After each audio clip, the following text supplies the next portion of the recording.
very much in front. But of course, Adam Stanford All-Stars would want a partnership between these two. Smith looks good for his 21. Already we've seen him struck a huge 6, the biggest of this that we've seen so far. And once he stays there, runs will come. Probably John Eugene or Rakeem Cornwallis to come next. You'll have to wait and see. But as I speak, it's going to be Chaka Hodge to bowl to Chandapal. That is Shivnarine Chandapal. He has 1 from 1. And the latest score here is 27 for the loss of 2. Got a good first over. He's continuing here.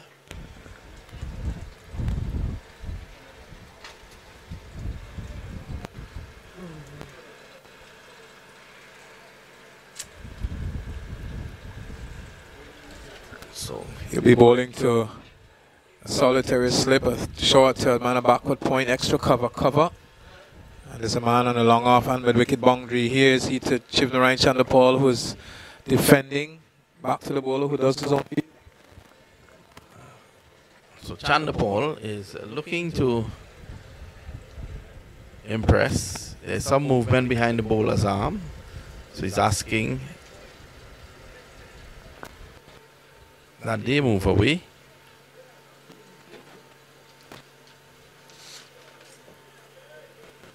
In fact, Chandapal is having problems with the guys who are just having a view of the cricket from our vantage position.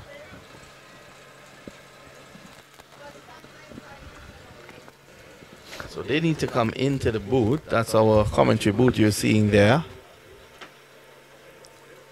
Or they may want to hit the ladder and go downstairs and have a different view.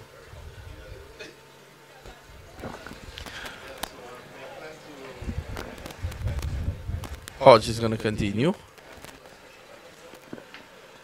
Way outside the off stump. Chandapal looks at the umpire and he signals wide.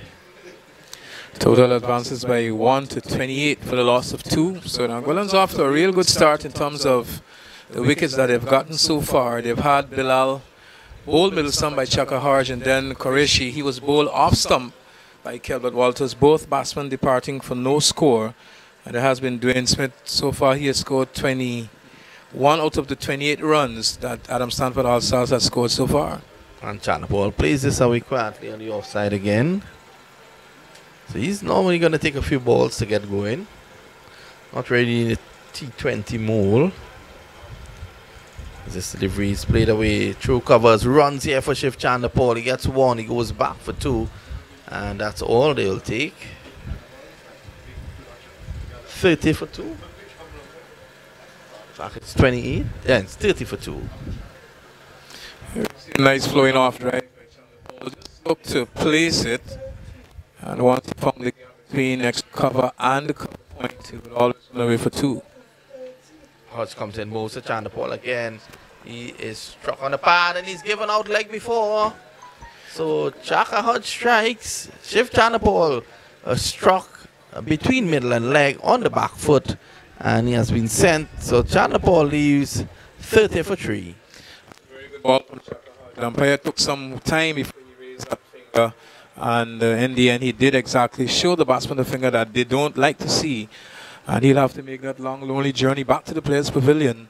So Angola really in control of things here. The Angolan Tigers, they have the Adam Stanford All-Stars 30 for the loss of 3. And of course, the run rate is 8.2. Dwayne Smith, he is still there. He has 21. And as I speak, Rakeem Cornwall makes his way in the middle now.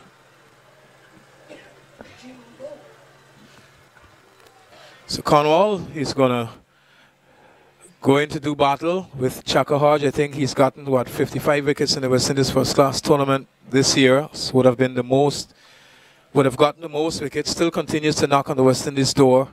And as we've always said, that insularity continues to raise its ugly head.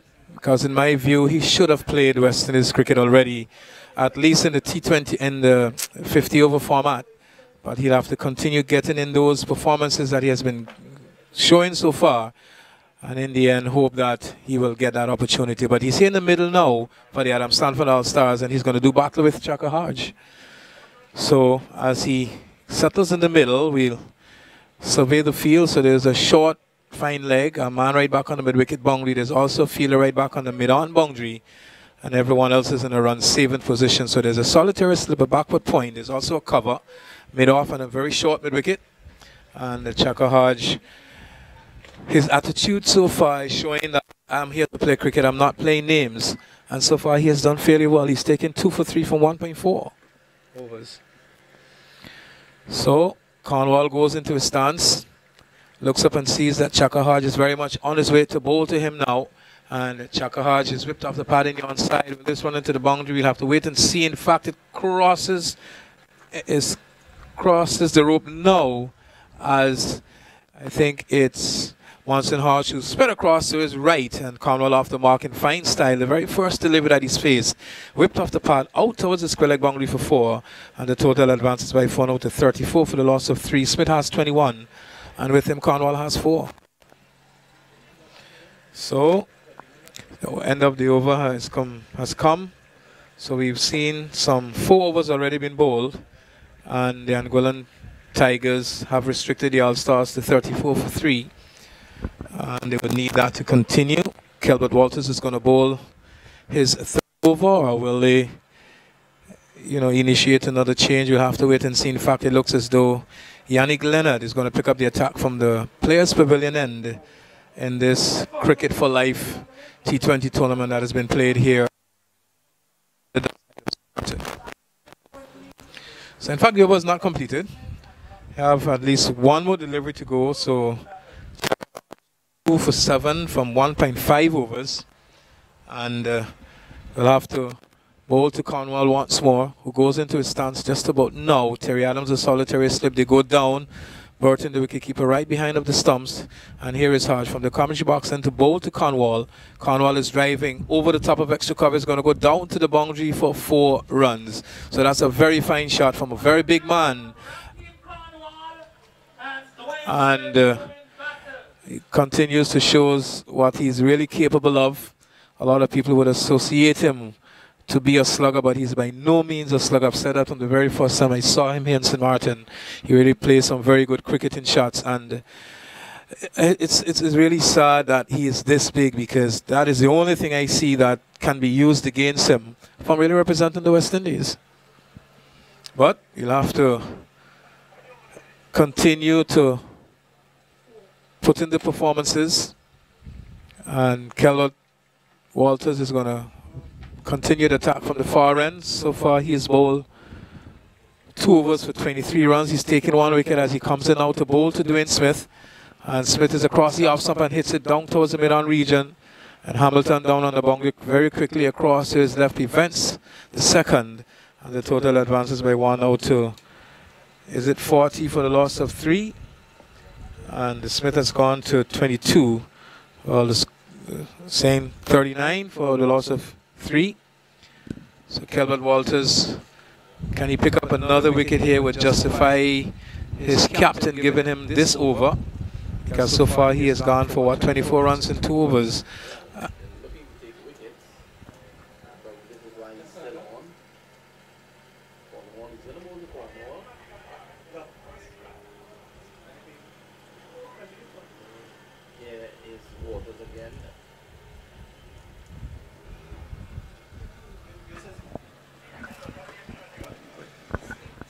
Walters is on his way to bowl to Cornwall. A short delivery outside the off some stay down towards the backward point region, and Simba Bowens from third man is across to his left and has a very strong return back into the gloves of Burton, who collects well and then relays the ball to the captain Terry Adams. They had extra cover, and then is going to find his way to mid-off, where Yannick Leonard will pass it on to Kelbert Walters.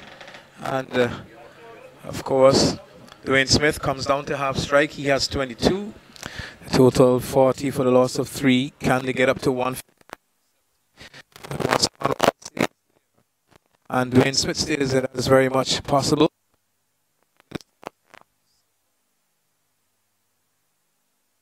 Team has gone well so far. They've picked up 3 wickets. And here is Walters as he comes up now to Dwayne Smith, who's across the off stump and gets a short length delivery. You see some banter going on between Walters and Dwayne Smith, And Walters plays for the team that I plays for, the local circle, which is the Gladiators. We won the last championship, but this time around we're not doing well. We'll have to try and keep our heads above water and to get to the semi-finals. I mean, once you get there, anything can happen. But he has had some real influential innings and some very good bowling performances for the Gladiators team. But this year he has not really played a match as yet, as he comes up now to bowl to Dwayne Smith. And Smith gets a delivery and he pulls to the onside, and the ball will go into the boundary now for 4 runs. So probably he is saying to Kelbert, well, if that's what you wanted, well, there you have it. Off the back foot, through square leg, not at the time he would have wanted, but in the end got the desired result. And the score pushes on by 4 to 44 now for the loss of 3. So 44 for 3, and partnership 14.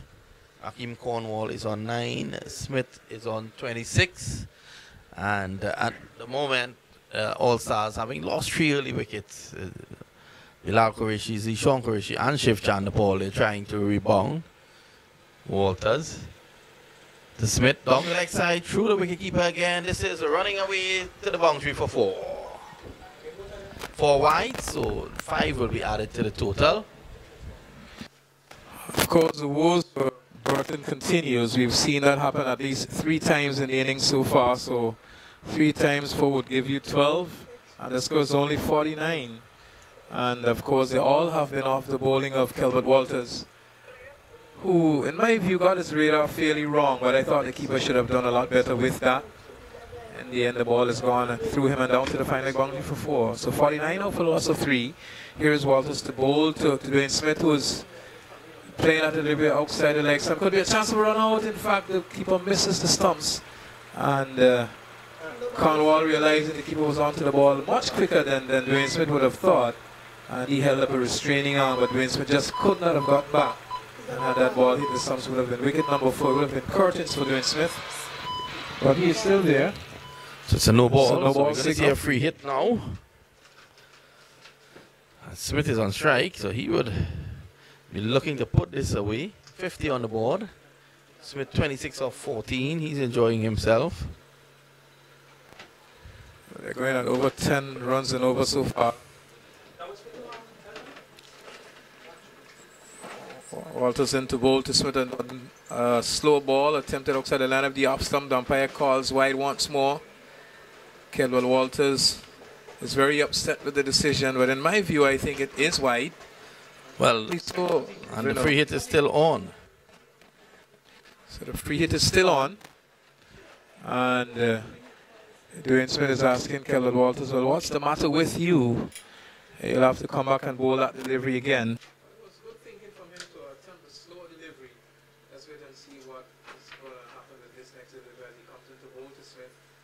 Smith is driving, not really making contact, the ball going between him and the leg stump, but Burton this time skipping across to his left. And got both gloves around it. And Kelbert Walters really looking for yet another wicket. Smith has 26, the total is 51 for 3. So this is a 20 over affair.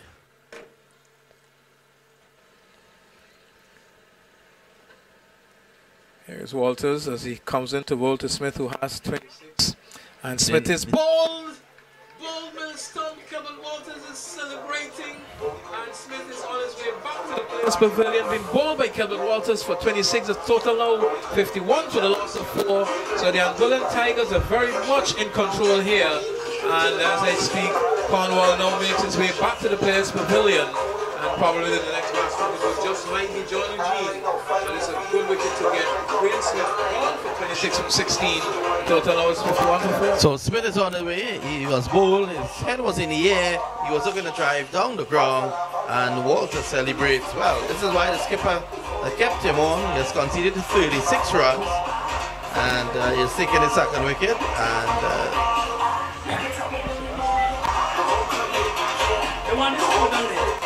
the score at the moment 51 for 4.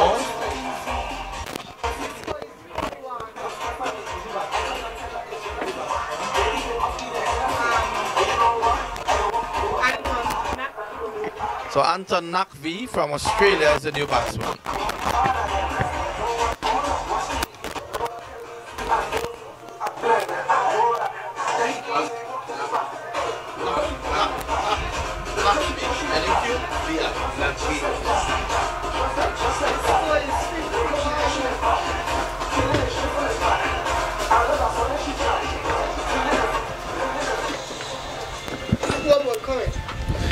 So the new batsman is Nat V. Of course, he comes from Australia, so he's flown a very long distance to be right here with us here in St. Martin. And of course, Shaka Hodge so far has bowled very well. Walters has gotten that wicket that he really wanted, has taken 2 for 36 from 3 so far. And Shaka Hodge, he will continue the attack from this, the commentary box end, and he'll be bowling to Rakeem Cornwall, who has 9. And the new batsman Naqvi is yet to score. So we had Bilal Qureshi and now Naqvi. They have not added a runners yet. Naqvi still has the opportunity to do so. And Cornwall, the big man, looks up and sees that Shaka Hodge is very much on his way. So 5 overs have gone as Shaka Hodge into bowl to Cornwall. Off the backfield he goes and looking to dab it out towards the backward point region. So the Angolans are really playing well here. The Angolan Tigers, of course. And I wondered, well, why wasn't this team called the Angolan Dolphins? I think the Dolphins is very much a part of the national flag there. Here is Shaka Hodge as he comes in out to bowl to the batsman Cornwall, who's driving to the left of mid-off and into the boundary for 4 runs. And he's timing the ball very, very well so far. Yes, delivery well pitched up, and Cornwall, I think the important thing there was that it was in the gap. It was airborne for a while, but in the gap and down to the boundary for 4. So if Cornwall could stay there, they could still get a competitive total, 55 for 4. He moves on now to 13. He has with him Amir and Naqvi. Well, Cornwall could be the difference between victory and defeat here this afternoon because he bats well, and normally you would expect him to come and bowl well also. But here is Shaka Hodge, is on his way to bowl to Cornwall. Just ball went to the left of Jadal Richardson there at mid-off as Cornwall gets to the limit, which he whips off the pad in the onside, knocked down. Could there be a chance of a run out here? In fact, there will be. Naqvi's gone, run out. Good feeling from Atanaz in that short wicket position. He dived, got the right hand to it, and then with a flick of the wrist, the ball has been thrown back to Shaka Hodge, who removed the bails. And we've seen today Bilal Qureshi and now Naqvi all gone to the players' pavilion for no score. Well, if you think that Bilal Qureshi had it bad, he at least got a chance to face the delivery coming all the way from Australia. Naqvi also came all the way from Australia. He didn't get a face of ball and he was run out. Well, 55 for 5. It's even worse than Bilal because he got one delivery and lost his middle stump. And it's the new batsman, it's John Eugene, who's going to make his way to the mid to join Rakeem Cornwall. In my view, initially it looked like a single, but once the ball didn't go past the fielder, it was always going to be trouble. And Atanaz, a very good fielder, got his hand around it and threw it back to Shaka Hodge. Very good cricket from the Angolans so far. I think the Angolans, they've taken the All-Stars by surprise here. Given the content of the All-Star setup, one would have thought that, you know, they would begin the tournament as favorites. But Angola is showing a nice fighting team spirit here at the moment.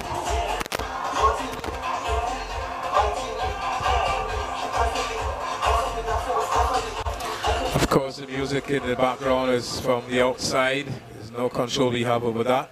Here is Shaka Hodge as he goes in now to bowl to Cornwall. Cornwall gets a 11, which he swept over the backward square boundary. That's gone away for 6. And Cornwall is really batting like a champion here. And well, he's really shown good support. He's batting very well. And as I said, it could easily be the difference between victory and defeat this afternoon. They will have to get his wicket, and if it doesn't, well, you just might see him going beyond 16, even probably beyond that. Well, that was a delivery pitch badly on his legs. He just basically played a proper cricketing shot. So he flicked it all the way over the ropes at square leg for 6. Shaka Hodge to bowl to him once more. So we've seen 4 boundaries struck by Cornwall, and we've not yet seen him try to go over the top. We know he has that shot as well. So long off has been pushed right back to the long off boundary, and the wicket is going to remain. So we're in the 5.5 overs are gone so far. So there is a long off, and there just might be a long on. And here is Shaka Hodge so far, 2 overs. He's taken 2.5 overs, has taken 2 for 21. And here we see Cornwall steering the ball out towards the backward point with Chester Hughes is in the way. And rifles the return into the gloves of Burton. Brings up the end of the 6th over. And of course, All Stars are 61 for the loss of 5, a run rate of 10 runs and over. But in my view, they have lost way too many wickets. Yeah, it's a tremendous power play for them in terms of runs, 61. That's a run rate of 10, but they've lost 5 wickets, so they've lost half their wickets. Cornwall is batting the way he knows, 19. And John Eugene is the new batsman, the former Window Islands opener. And let's see how John approaches this. Probably he can play a wrong Cornwall. Oh, he's a belligerent striker of the cricket ball, one who hits the ball very far. But he will have to be reminded of the team's position. They've already lost 5 wickets, already down, so he will have to bat and hope that himself and Cornwall builds a partnership which is so much required by the Adam Salford All Stars. So fields can spread, so it's going to be Gilbert Walters to bowl his 4th and final over. So far he's taken 2 for 36 as he comes into bowl to John Eugene. There's a mid-off, there's also a mid-on, and there's a cover right back on the boundary. Here is now to bowl to Eugene. Eugene is taken on the pad and the no ball signaled. And the Gilbert Walters just going over the front crease, no doubt trying to look for extra pace. And as a result of that, have bowled a no ball, which will in turn be a free hit. So Eugene has a unique opportunity to get off the mark now because there's a free hit involved. At first delivery, just outside the off, so he was forward, it struck him on the pad, but a no ball signal by the umpire. It would have been interesting to see what decision the umpire would have made had that not been a no ball. And John was not really committed on the front foot. He was just trying to get back on ball. And in the end, that was the ball crashed into his pad. And he'll have to receive from Gilbert Walters once more, who's at the top of his mark momentarily. Still probably wondering, well, why did I overstep, as he comes into bowl this delivery to John Eugene. The total 62 for the loss of 5. And Cornwall has 19. Here is Walters to bowl to Eugene. And Eugene gets a delivery which is strike very straight back over the bowler's head into the side screen now for 4 runs. Well, that's a magnificent shot by him. It was a bad delivery to bowl under any circumstances, not even also given the fact that it was a free hit. And what John Eugene did is basically played very straight. A nice straight bat coming down onto that. Which is one thing you can do, is to trust the carry on this track, and he was able to get it for 4. Oh, he might be over 40 years old, but still looks a good batsman. One who scored many runs playing cricket here when he used to live here in St. Martin. Well, he is now back in St. Lucia, where of course he was born. Here's Walters as he comes up now and bowl to Eugene. Eugene gets a delivery which he strokes out towards the cover region. And the man there in that position is the captain himself, Terry Adams, who does the fielding. And there is no addition to the score. The score is 66 now for the loss of 5. And Walters has taken, 2 for 41 from 3.2 over so far. Turns in the distance as he comes in out to bowl to Eugene, who has 4. Of course, Cornwall has 19 from 9. Here is Walters to bowl to Eugene. Eugene gets the delivery which he hooks at. And the ball has been taken outside the line of the off stump by Burton. And the umpire signaled that 1 above the shoulder. So probably he can bowl 1 more. And Eugene very much intending to fight fire with fire so far. And Walters turns in the distance as he comes up to bowl to Eugene once more, who has 4. Pass umpire just about no. And Eugene is whipping it off the pad out towards the backward square region. The fielder coming off the boundary, they're going to come back for the second. In fact, it changes their mind on that second run. And correctly so. Cornwall, the big man, who would have none of that second run, would have been always difficult for him to get back down at the non-striker's end. Probably one of the things that have gone against him. But normally he makes up for that. He definitely makes up for that, because he can catch, he can have him in a position, be it short mid-wicket or short extra cover, even slip. And once he continues to score runs and take wickets, I see nothing else that should prevent him from playing for the West Indies. Of course, that's my opinion. Here's Walters as he comes up now, and outstretched arm from the umpire. Singh has been held up. And how often have we seen the bails run off today? So probably the top of the stumps need to be grooved a bit deeper, or they need to get more stumps. So there is a long on, there's also a long off, and Jamal Hamilton and Yannick Leonard, and there's Terry Adams at extra cover, Chesney Hughes at cover point, backward point is Monson Hodge, and out on the boundary looks like Justin Athanas. Here is Walters as he comes in now to bowl to the batsman Cornwall, who walks it in the onside, straight to Chaka Hodge in that very short wicket position, who does the fielding, and once more the total is kept on 67 for the loss of 5, and the partnership so far of 12 runs for this 6th wicket. We need to build on that, and so we have one delivery remaining, and this is the 4th over from Kelvin Walters. So he has gone for 42 runs, he's taken 2 wickets, and would want to take a third with this very last delivery if he keeps the foot behind the line. As he comes in out the ball to the batsman who's attempting to pull it in the onside, not really making contact. The ball ricocheted off the batsman's pad and been picked up by Burton in the offside. Brings up the end of the 7th over, and after 7 overs, Adam Stanford All-Stars are 67 for the loss of 5. Eugene is unbeaten on 5, and with him Cornwall has 19.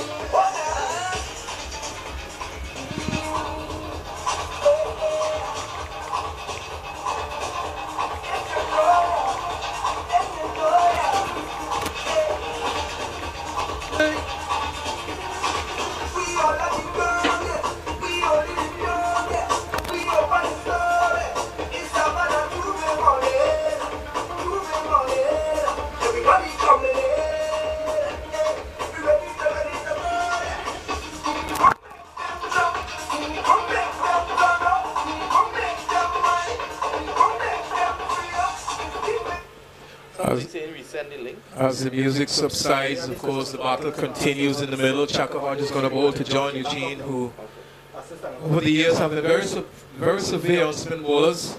As Hodge goes in out to bowl to Eugene, he goes on the back foot, he's taken on the pad, there's a lot of appeal, umpire says not out. Well, a very animated Hodge there. And they're probably wondering, well, why wasn't that given out, Chaka Hodge? But I can tell you the umpire said no. And of course he would also have, in my view, some likings for John Eugene. Both of them come from the same country. I'm not saying that's not a serious comment. Here is he now being driven back down the ground, and the ball has been fielded by Jadal Richardson. But Eugene surviving a very strong appeal from Chaka Hodge. Your thoughts on the decision? Were you looking, sir? Yes, definitely. I don't think that was out. Well, that's only my opinion. You just heard the news. And Raheem Cornwall is on strike now. He has 19 from 11 deliveries. So Eugene has 6 from 7. The total 68 for the loss of 5. Cornwall needs to play a big hand here. This is over number 8 in progress. So the run rate, there's no issue with that. It's still hovering around 10. And the wickets, that's the problem. But John Eugene has come in, and it seems, obviously with all the experience in the world, John Eugene will be looking to just guide the rest of the innings. Yes, Hodge is into Cornwall, goes back, clips this away down to long on for 1. Must have very good eyes, Raheem Cornwall, because he's playing off the back foot, and this is why Hodge is getting so excited. It's the end of the over, is it? He walks away. In fact, he walks away to pick up the ball. And Hodge doesn't seem to be very happy at the moment. 2 for 23. 69 for 5.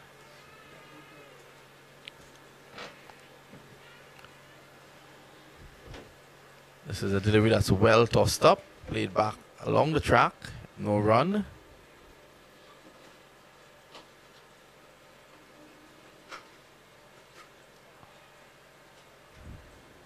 Here's Hodge again. Good delivery, played back again by John Eugene.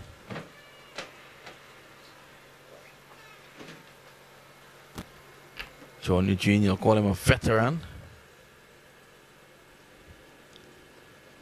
This time this is worked away down to a vacant mid-on position, only a single. So John Eugene is not trying to do anything silly at the moment. It's the end of the 9th over, is it? 8th over. 70 for 5.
So at the moment, 70 for 5.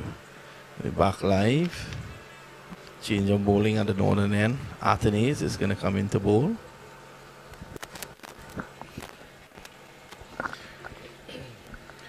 Well, Justin Athenes, I think he's from Antigua, but he resides in Nevis. In fact, he's gone back to his country. Is he married now? Has he taken anyone else with him back to his country? Okay, well, it always said you're going to go back to where you come from, and he's back to Antigua. But has represented the Leeward Islands in the past. I think, as a matter of fact, 2 years ago he played for Leeward Islands in the 50-over tournament. He's on his way now to bowl to John Eugene with a long on and a long off waiting. There's also a mid-wicket as well and a square leg back on the boundary. Here's Atanaz off the back foot goes John Eugene and cuts it out towards the backward point region. It's gone across the boundary now before.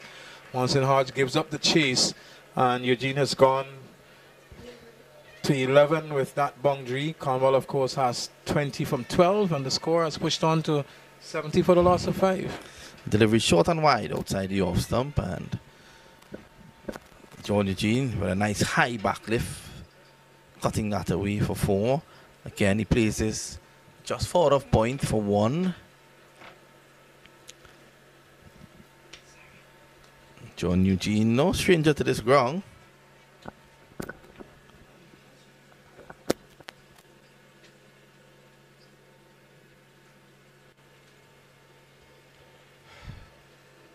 Cornwall retakes his guard, center stump.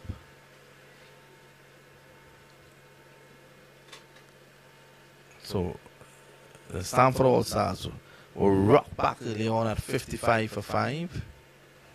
It's tucked away around the corner by Cornwall, and it's going to go down to deep mid wicket for 1. Athenas, that delivery was fairly short in length, but he can actually see him pushing it through, so Cornwall have to be very careful. And we all know that Athenas has done well for the Leewards in the past as he comes to bowl to John Eugene and cuts it out to the man in the cover boundary. And only one there will be. The score is pushed on to 76 for the loss of 5. Cornwall has 21. Eugene has 12 from 12 deliveries. The scoring rate so far is 8.9 runs and over. Here is Athenas to bowl to Cornwall, who's back and pulls in here, not really making proper contact, inside edge found. And then the ball has been picked up in the onside by the ever alert Burton behind the stumps. Very small man of diminutive stature. Stature that is. Here is Athenas now to bowl to Cornwall, who pushes it off the back foot down to Kelvin Walters on the long on boundary. And 1 is all there will be. Total advances by 1 to 77 for the loss of 5. 78 for the loss of 5, sorry. And Eugene is 13. Cornwall has gone to 22.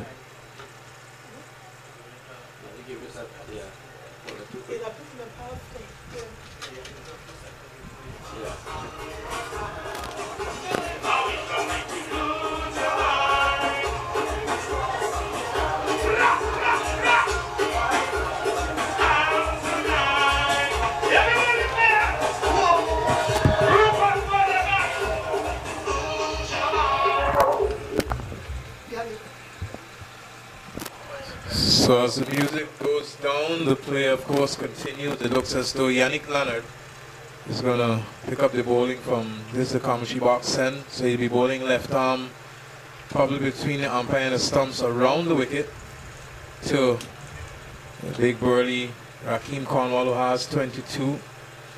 They're scoring at 9 runs and over so far. So last over going for some 15 runs. Here is Yannick Leonard. Get some adjustments to Captain Terry Adams. They had extra cover. I'm now to drop back a few paces as he goes in out to bowl to Cornwall, who whips it off the paddock towards mid-on. And 1 is all there will be. Cornwall settles for the single. Eugene probably was interested in the second, but I think he'll have to run those 2 runs all alone. The score is pushed on out to 79 for the loss of 5. Yes, and some sort of calmness being brought in at the moment by these two. The score at the moment 79 for 5.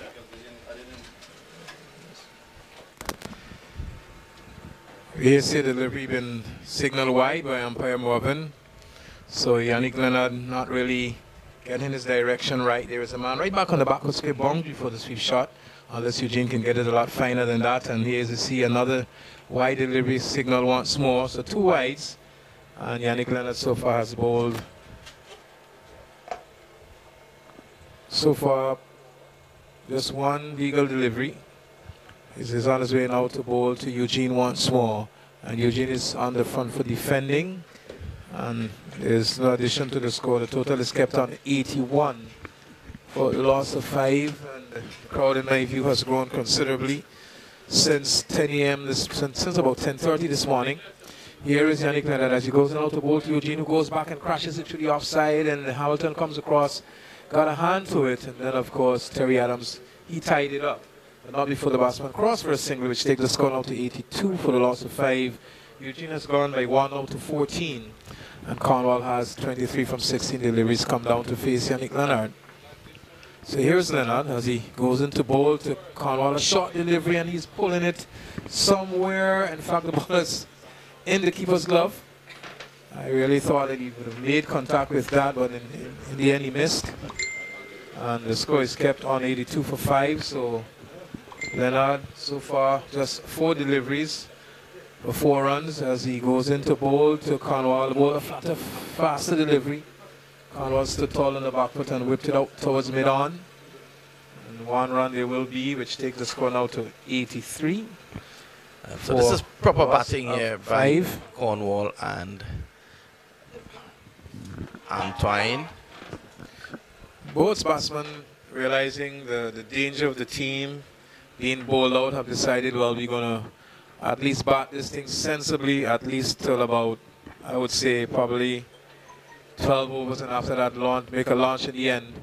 Here's Eugene out to bowl, to receive from Yannick Leonard. Gets another good delivery, which brings up the end of the over, which 10 overs are completed. So 6 more overs remaining, or is this a 20 over match? Yes, it is a 20 over game. So with 10 to go at 83 for 5. And they're well set in terms of the run rate, but it's still they've lost 5 wickets. A partnership of 28 has brought some sort of stability. Just to remind you that this tournament is being part sponsored by Cricket Council USA in terms of the television coverage from Cani TV as well, the uniforms, the trophies, the medals, all courtesy Cricket Council USA. For that, I want to say thanks to Mohammed Qureshi, the chairman of CCUSA and the chairman of Cani TV. So we're going to see the action continue. Now Athens is going to continue to bowl, and Cornwall, a big man, Raheem Cornwall, he's on 24, and he waits to face. Yes, Athens bowls, he's running down the track, and that one takes the bottom half of the bat, goes down behind square. No run, so he's looking to push on even further, Raheem Cornwall. But I think he needs to stay out there for a while and look to pull the trigger at around 15, 16 overs or so. Yeah, he's again a few steps down the track. That's 6 runs. That was a shot he was aiming for, and some very brave patrons have parked their cars to the right at the mid wicket. That's called corner. You don't park your vehicles there. That's 6 runs. Oh, the shot at Cornwall has been attempted probably 3 times before. Finally has gotten onto it and struck it very ferociously over the wicket for 6. As we said, the insurance companies just might have some monies to pay out, of course. Who knows if a car is broken down there. And there's no way we're parking that vicinity of the ground. I think where my car is fairly safe and load. It's very much behind of us. And as I speak, this crowd really has grown nicely. Lots of vehicles are parked beyond the boundary edge and even beyond that. But the main stand down by the Players Pavilion is beginning to become full. And Athanas is on his way to bowl to Raheem Cornwall. Gets another shot delivery, goes up the back foot and stays it down to 3rd man. And they're going to come back for the second as as Simba Boynes makes his way down to the third man area to collect ball, not before the batsman crossing for 2 runs. So a touch of finesse there from Raheem Cornwall. We saw power in the previous shot, and there we saw a bit of finesse. Just watching the ball onto the batter, and as he made contact, opened the face and said it on to third man. He has gone to 32, the big man. He's off the batter once more and punching out towards the man and along a boundary. And we'll get yet another single which takes him now to 33, and the score to 92 for the loss of 5. Well, I want to agree with you earlier on, Keith, when you said that he should be involved in the West Indies setup at least at the 50 over level, and definitely he can make a big impact. You see players like Ashley Nurse is in there, and this is John Eugene going airborne. He could be out caught, and he is. So John Eugene has lost his patience. There was no need for that at this point in time, and John Eugene, for all the experience he has, he leaves the arena for 14.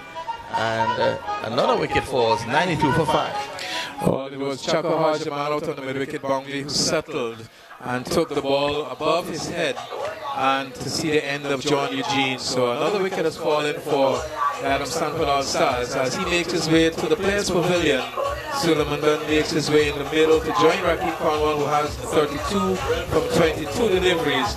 And of course, they are scoring the runs at 8.5 runs and over so far. And we are at 11 over. And this is a match scheduled for some 20 overs. So another partnership will be required between Cornwall and Suleiman Ben. 6 wickets have already been taken by the Angolan Tigers. And these two just need to bat sensibly and get as many runs as they possibly can.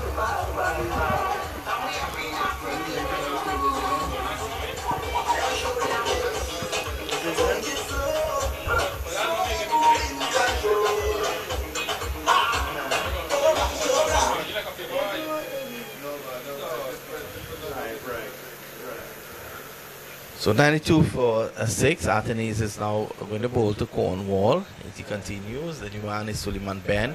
Here's Athens to Cornwall. He's back deep in his crease, flicks it away to mid-on. There is a run, a successful over. So 92 for 6. Still a lot of overs to go, 9 of them. And 6 wickets already down for the All-Stars. Cornwall is batting very well. You can see that he has set out his stall to bat the entire 20 overs. But the team having lost already 6 wickets. He would just need to stick around and hope that he gets the necessary support from Ben and company. And the total at this stage is 92 for the loss of 6 wickets. And the Cornwall is going to look at Suleiman Ben to receive his first delivery from Yannick Leonard, who's going to go this time over the wicket to bowl to the left-handed batsman. So the people of Anguilla will be very happy with what they're seeing on Mark TV at the moment, because their team really doing them proud. Here is Leonard, and Suleiman Ben drives, trying to use those long levers to reach that one outside the off stump. Beats him, all ends up, goes through to Burton. Burton had a horrid start to this game. Here is Leonard again, left arm orthodox. He comes in, bowls to Ben. Ben is forward, plays it on the onside. Suleiman Ben, another experienced campaigner. Played for the Trinidad and Tobago Red Steel at the CPL tournament.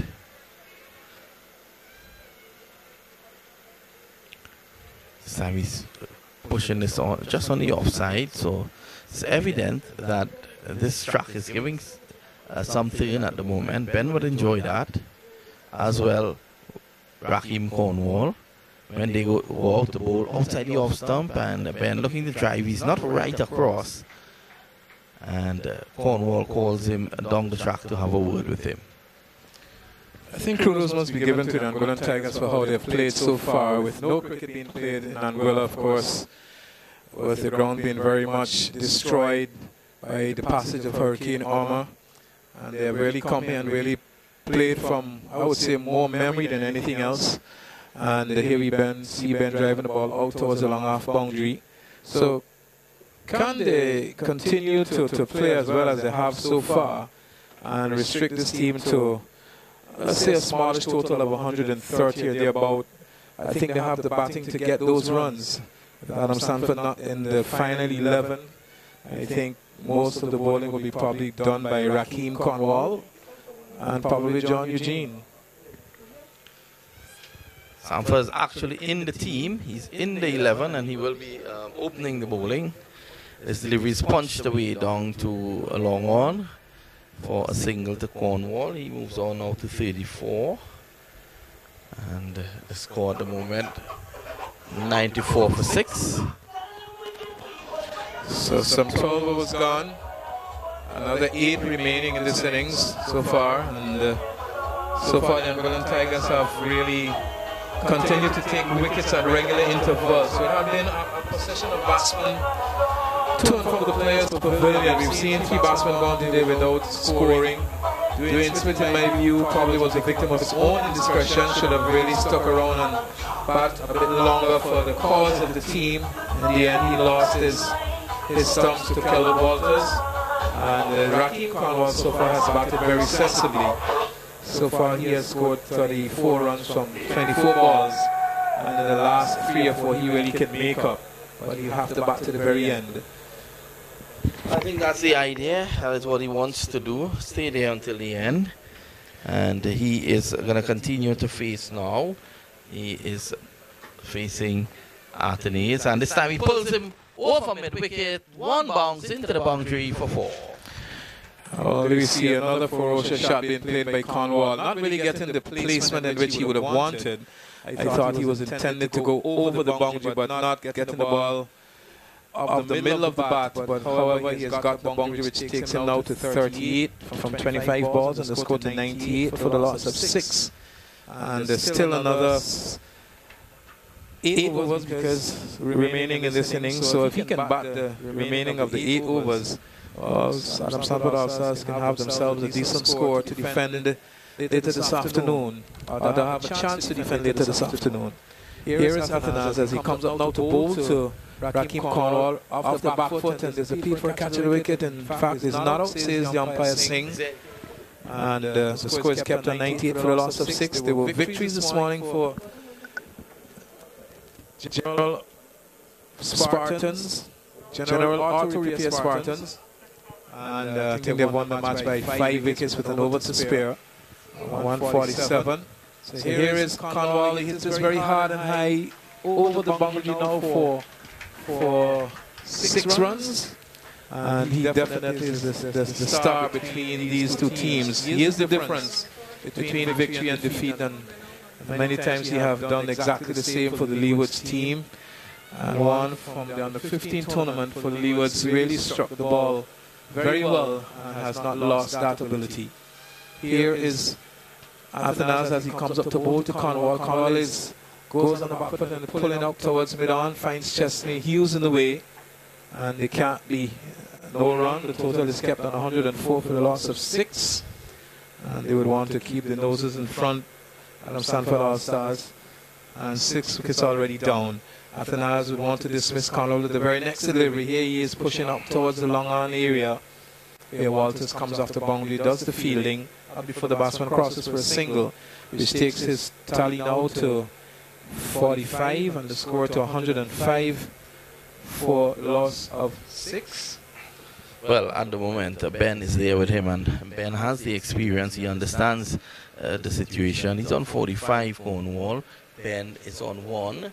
And with still 7 overs and a bit to go, that's plenty cricket. So they will need to look to take it deep, and if they can take it deep, they can still get a fighting score for around 160 or so. So Ben leans over his bat. He's with him for Artenis, who's coming around the wicket to him. Here is Artenis. He's in, bowls to Ben. Ben is forward, gets a single down to long on. And that pushes the score now to 106 for 5. There's also talk about the Leeward Islands T20 tournament that would probably, the semis and the finals will be staged here. I think there must be a meeting between, of course, Nagico's the main sponsor, and the Leeward Islands, officials of the Leeward Islands board. And once they can decide as to when is best for the tournament, but it has to be between now and I would say September, where you will have Antigua playing probably Montserrat in Antigua or Montserrat, St. in Nevis or St. Kitts, and then Anguilla versus St. Martin here, and Virgin Islands can probably come up to play. And with the both semis and finals playing here, the momentum that we have in cricket right now can very much continue. Is that fixed? Is it? It's not yet confirmed, but I can rest assured that it will happen, in my view. So because at least the fact that you will have the semis and finals here. Because Nautical used to sponsor the Leeward Islands one-day tournament, and then since then they've joined forces with the West Indies Cricket Board, of course. So that no longer happens, and it just might happen. We might see the very first T20 tournament as far as the Leewards are concerned. Ben looking to play through the offside, he plays through the on, and there is no run. So Leonard done bowling badly. 2 overs to 7, Keith. Very good, very tight so far, very economical. As he goes in out to bowl to Solomon Ben, who is off the back foot, looking to steer down to the third man region. And there's a solitary slip waiting, and Burton standing up to the stumps. Ben is a very tall man. He knows he packs a very good punch when he middles it. As Leonard goes into bowl to him now, who is driving up towards long on. Off the boundary comes Jadal Richardson to do the fielding. Before the batsman crosses for a single, which takes Ben now to, I think, 4, and the score to 107 for the loss of 6. In fact, Ben has 3. So Cornwall has 45 from 29 deliveries, and he goes into his stance just about now as the fielders begin to disperse very far and wide. So there's a backward square, a mid-wicket and a long off as well, and a man up on the cover boundary. Here's Cornwall, a delivery from Yannick Leonard, where he attempted to play in the offside, and the ball, probably the one of the arm ball at the inner portion of the bat and went out towards the backward square position for 1. So 1 more run to Cornwall, which takes him now to 46, and the score 107 now for the loss of 6. So here is Leonard in over number 14 as he goes into bowl to Ben, who's attempting a reverse sweep, but in the end not making contact. And Hamilton there in that slip position did the fielding, and there is no addition to the score. 108 for the loss of 6. I think Dwayne Smith would have probably made 25 or thereabout. Here is he now sweeping once more. Jamal Hamilton diving to his right. He prevents the ball from going beyond him as Ben tried and yet another reverse sweep with no success.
A bit of a rescue job here by Raheem Cornwall. He's on 46. Ben is on 3, 108 for 6. And this is Cornwall going tong, and that is going to go over the side screen for 6 runs. That's the 50 by the big man.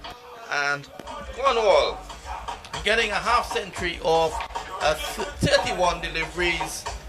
And that has taken the score now to 114 for 6. It's the 3rd half century we've seen on day 1 of the Cricket for Life tournament. We saw one from Eugene, 66 earlier on in the first game, and that was followed by Spartans Peters, who got 50 odd, and now we're seeing this wonderful knock by Raheem Cornwall. Well, you see another 5.5 overs to be bowled, and probably Cornwall has decided, well, now is the time for me to go for my colossal hits, and he's done exactly that. He's brought up his half century in fine style, and he has 52 now from 31, and the score has pushed down to 114 for the loss of 6, and Bellis has 3 But as I've been saying very earlier, Cornwall can easily be the difference between winning and losing this match this afternoon. Well, here is Artanese. He bowls him. He's looking to whip it on the onside. No way he was going to get that like before decision there. Ball ricochets on the offside. Chesney Hughes fields. There is no run. Chesney Hughes, one of those players who would have gone to England and scored ton loads of runs in the counties. Didn't really get a look in as much as he would have liked. This is a bad bowling along the leg side. We wait for the umpire to see if there is a touch onto that. It goes into the boundary for 4. In fact, it's leg byes. And the score goes on by 4 to 118 for 6. It'll be very interesting to see how many extras have been. 20 extras have been gone so far. And that's a very high proportion.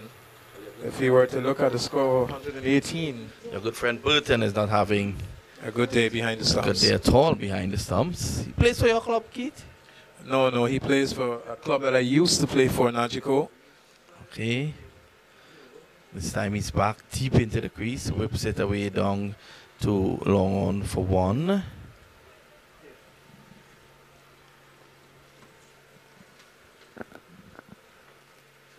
$119 for the loss of 6. We're in 14.4 overs. After this, another 5 remaining. So Cornwall has decided, well, I am going to take chances. We've seen some huge 6s strike here today. As Atanaz comes in out of ball to Ben, who is defending past Chesney Hughes at first step down to the third man region. They're now going to turn for the second, and that's all there will be. The score is advanced now by 2 to 121 for the loss of 6. Ben, he's gone to 5 from his 12 deliveries phase. And Cornwall 15-3 from 34.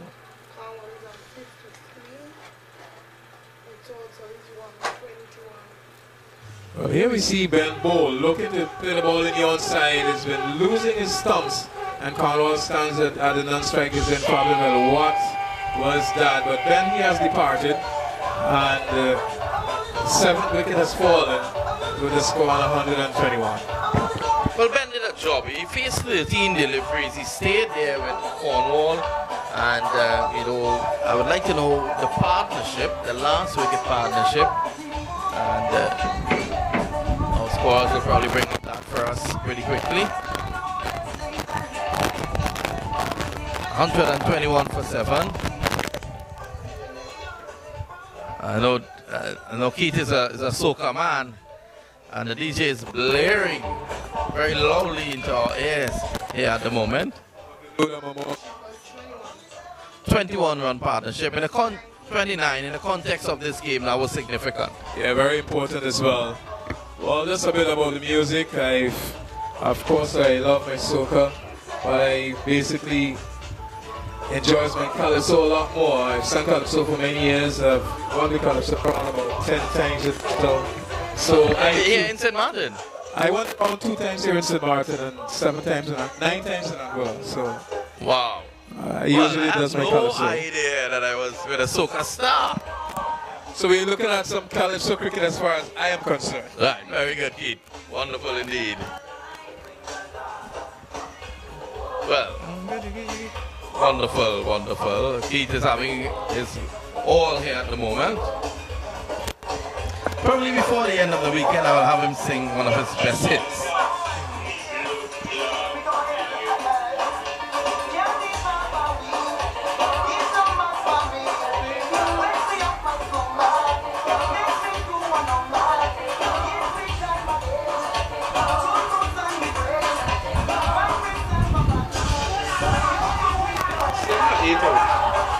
Seven up? 7 wickets down? 7 up.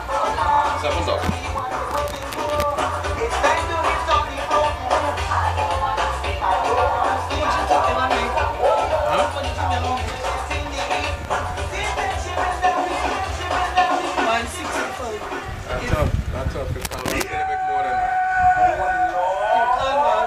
I make more than that. With 7 wickets down, Stanford can bat. So we have to see what his approach will be. I don't think he's going to play the waiting game.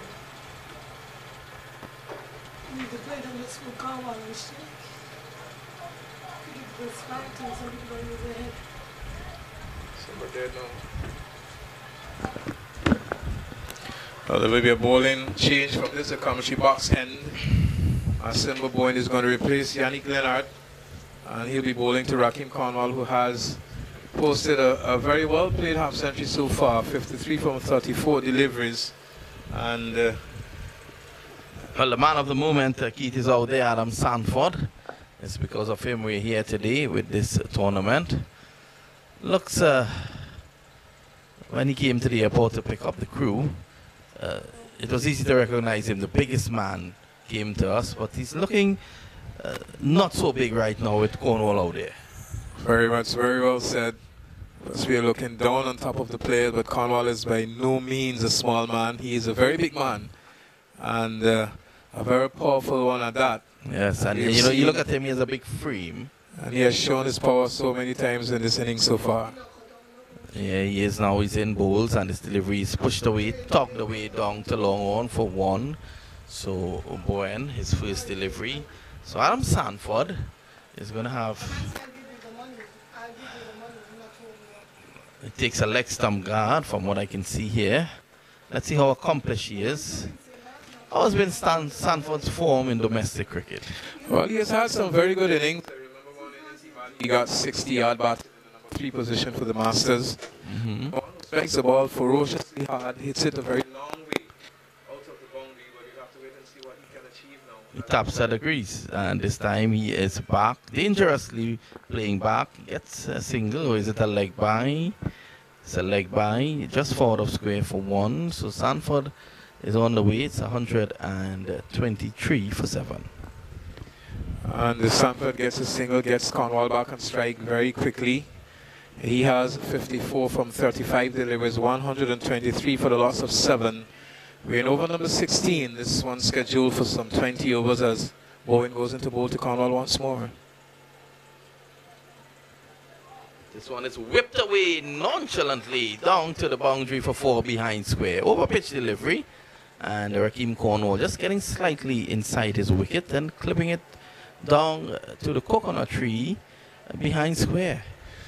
Cornwall really batting well. My view has been head and shoulders above everyone else in this team today. And you can clearly see that he has been playing at a higher level from the very first ball that he faced. He played that very same shot into the onside for 4. He's not looked back since then. Similar type delivery, pitched up further to him, and our good friend Burton makes another error. It's another bye. Well, it's the sort of day Burton would want to forget very quickly and move on from what has happened so far. He's had numerous extras today, and the extras now might be, what, 21, I think, thereabout. And the score is 128 for 7. And Adam Sanford has strike. He's yet to get up the mark, and Bowen is on his way to bowl to him. Yeah, he is. He bowls to Stanford. He's forward. Just pushes it on the offside. Gets a single. So it's clear that Adam Sanford just wants to give the strike to Cornwall at the moment, which is the right thing to do. 129 for 7. Well, of course, Adam Sanford represented the West Indies from 2002 until 2004. I think he had somewhat 15 test matches, would have probably taken 31 wickets or thereabout. And so he would have some experience playing for the West Indies back then to bring to the forefront now. This delivery is driven to point, no run. So it's the end of the over by Bowen. Not the bad over, 6 runs. And the end of it, 129 for 7. So just another 4 overs remaining in this Adam Sanford All-Star innings to go. And with Cornwall as set as he is at this moment, something tells me that he will turn up the heat just pretty soon. And Adam Sanford will just need to rotate the strike and get him on strike as often as he can.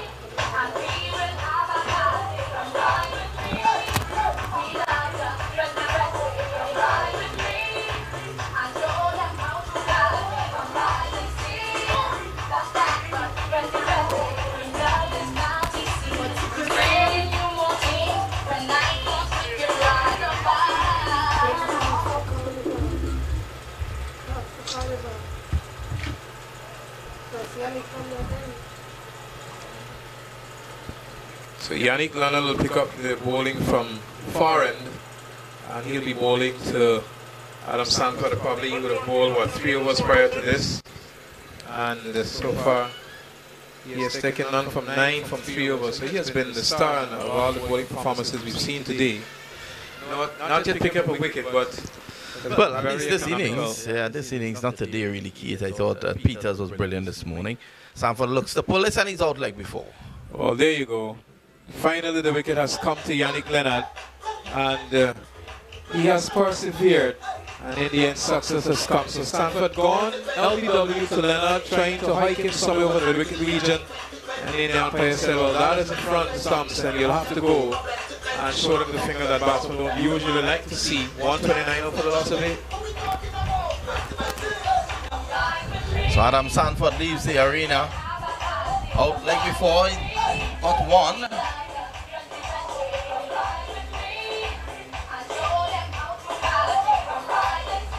So 129 for 8.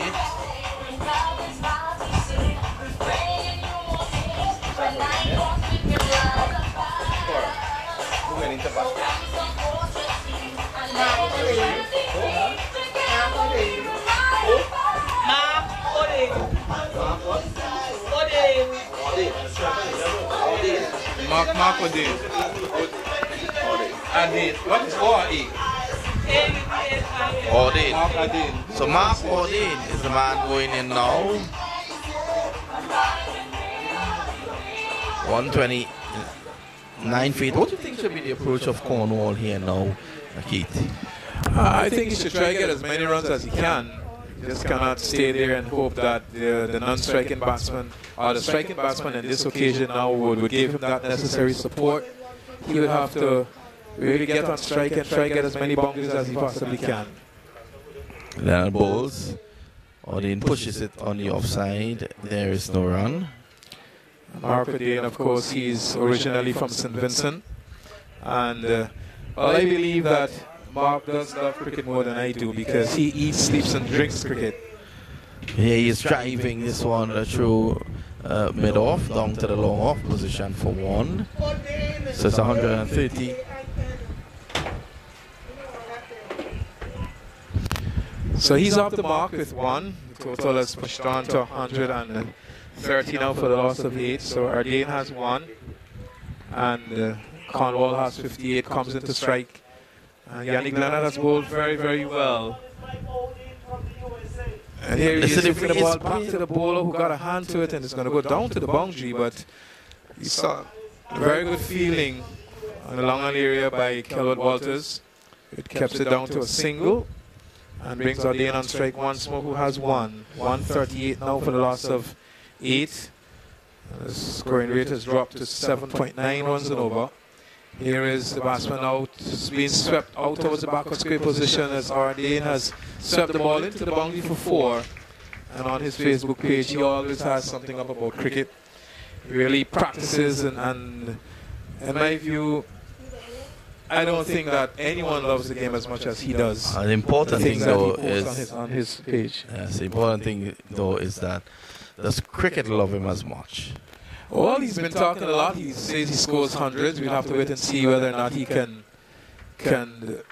do exactly the same around here. But so far, he's looked good. So where he plays his domestic cricket? I think it's in New York he lives. New York he lives. So Odin pushes and gets another 1. So it's the end of the over. 136 for 8. 3 overs to go. And 150, I think, on the cards. Yes, very much so. With 3 overs to go, the total 136. And if Cornwall can get on strike for as much deliveries in the remaining 3 overs, he probably can get even more than 150.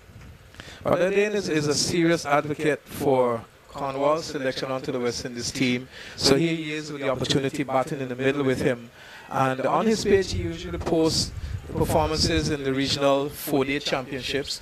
And he keeps on saying that this young man deserves a chance. He deserves a chance. Well, the young man keeps knocking on the door. And I think very, very soon that door would open.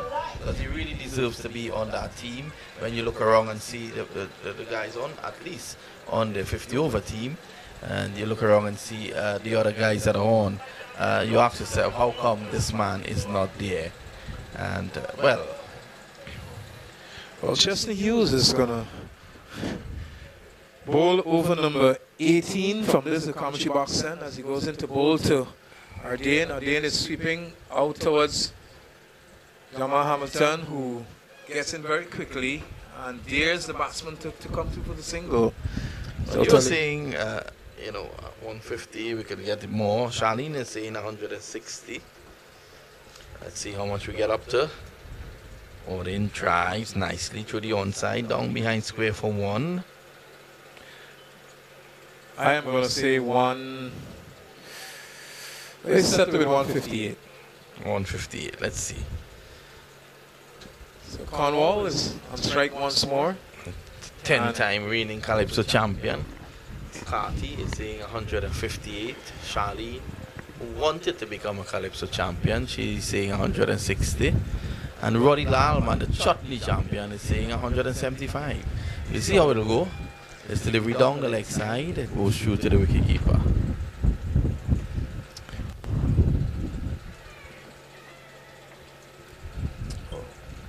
But there's a drone directly in front of us, looking down at play, of course. And Cornwall receives some Chesney Hughes once more. And here he is sweeping his out of the ground. Magnificent shot into the river, I think. Yes, it has gone into the river. Just a lovely pick-up, planting that left foot down the track. And he just got underneath that and sent it airborne for 6. Well, Cornwall has really shown his value so far today for the Sanford All-Star team.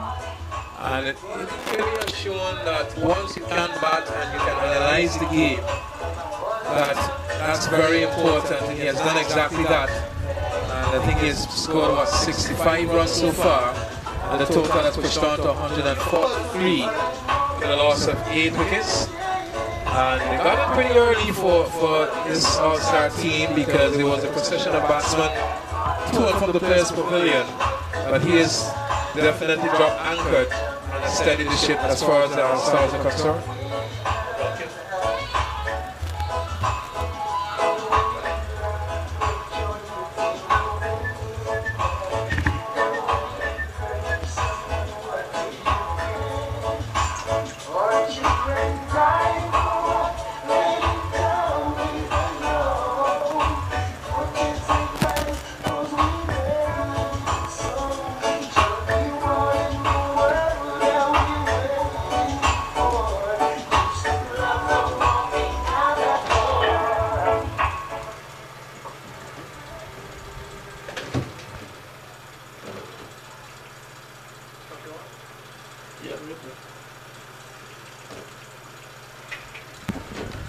We see the delivery walked up in the onside into that very straight mid-wicket position by Rakeem Cornwall, which takes his personal score now to 66 as Jonathan Eugene scored when he batted against the Spartans this morning.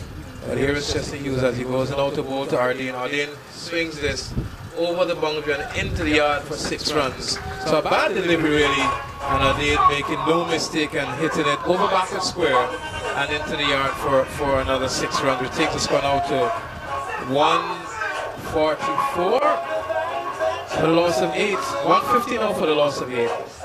So that 158, as I said, really looks like problems now.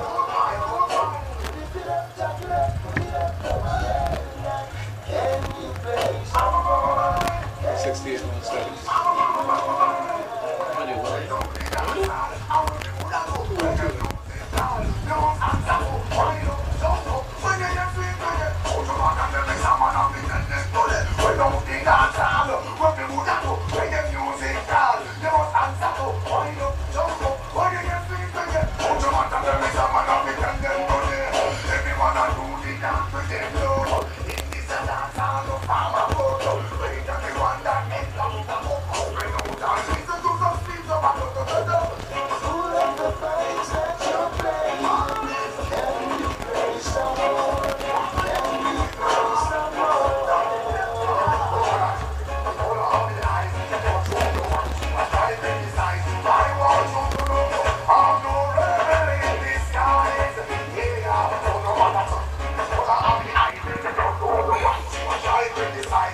Well, 2 overs to go, 150 for 8 at the moment, and you're looking at the lovely pictures courtesy Cani TV. Of course, Cani TV, a major sponsor of this tournament, outfitting all the players, providing live broadcasts as well as the prizes.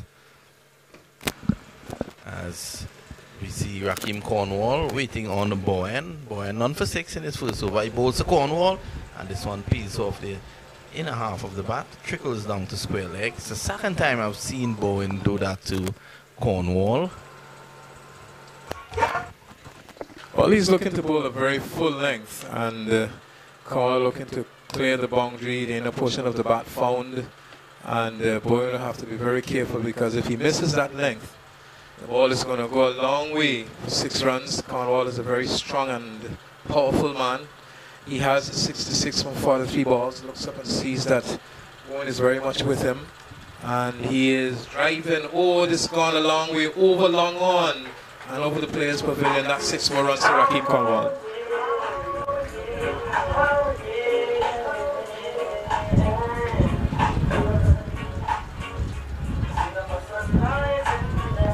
One in the half, and he went with him. Just in front of the Najigo sign. Another serious batsman.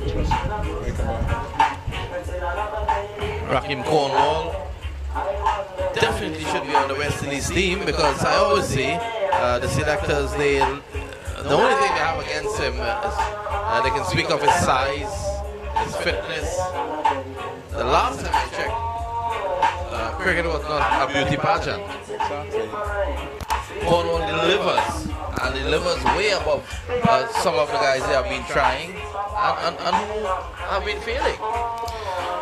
Well, if he continues like this, we have to only hope that he gets that opportunity, because if he plays in the one-day team, he can feel that slip. He's a very good catcher of the ball.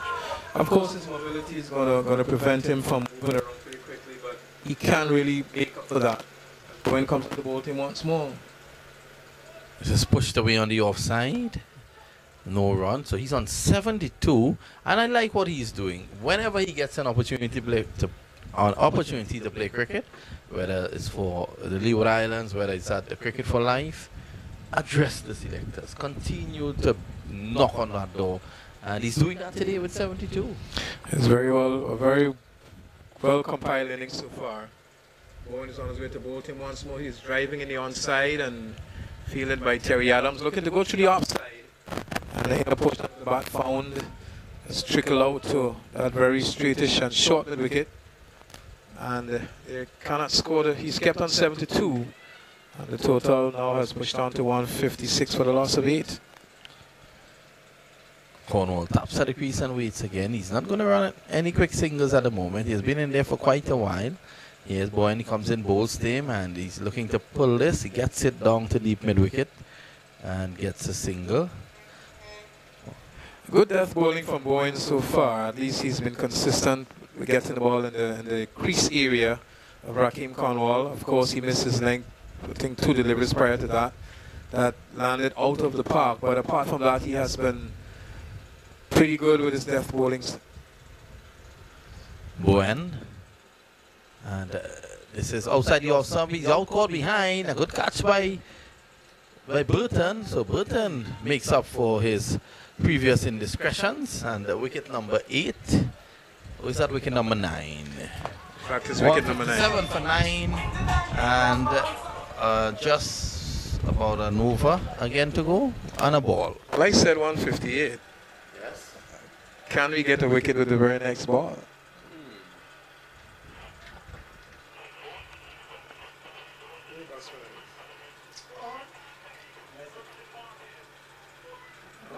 This looks like a local guy from St. Martin. Locally we calls him Garpoose. And he is Garpoose we calls him. I don't know his correct name. But he's gonna half strike.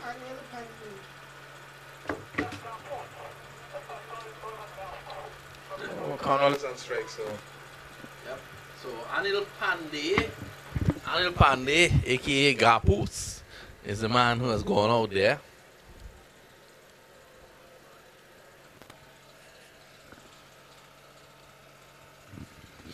batting number 11. So a good over from Bowen. So 1 over to go. Cornwall. Cornwall has 73. Can he get 100 from this last 6 balls? Well, he'll have to hit 4 sixes, or at least 3 sixes. Here is, and this is one is coming towards you, Keith, and it goes. In fact, he's out court at long off. So the innings ends at 157, Keith. I said on 100. spot again. Well, there you've had it. Of course, the Adam Stanford All-Stars batting first got 157. Cornwall finally caught on a long off boundary by Jada Richardson for a very well played 73 from 47 deliveries, and they have scored their runs at 8.2 runs and over. Of course, they did not bat out the required 20 overs. They batted 19.1 overs, and of course, I think thanks must be given to Rakim Cornwall for the way he has kept this innings together, and not only keeping the innings together, but giving the Adam Stanford All-Stars a chance of defending this run later this afternoon. And who knows, he may well have to play a big hand with the ball as well. So it's 157 all out. So just quickly wrap up with the scorecard.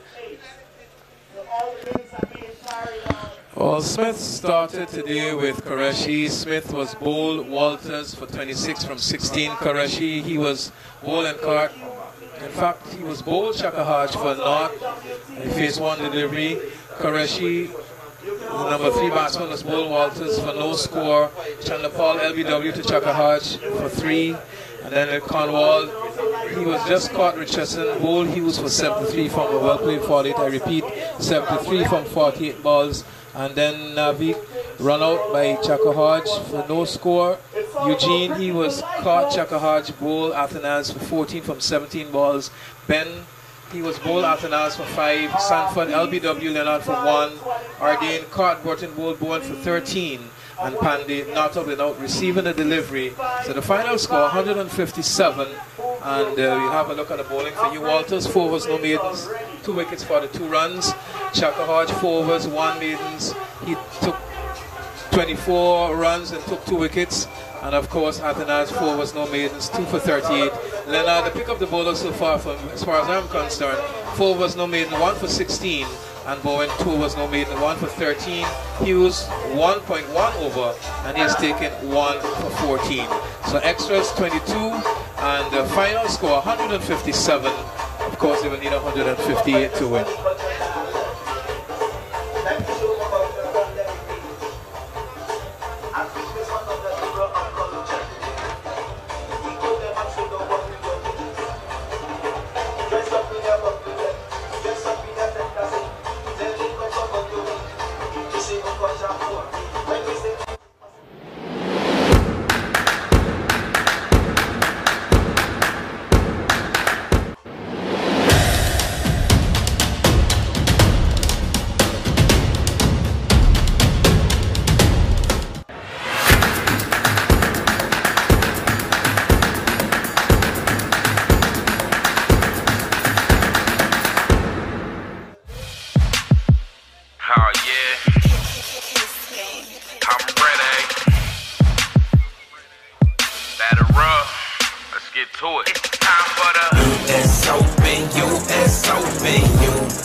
Been hanging with winners since I was just a beginner. I'm hungry, feed me now, just bring it and go. Big trophies, loud crowds, fans around the globe. I done lost before, but see that's what made me grow.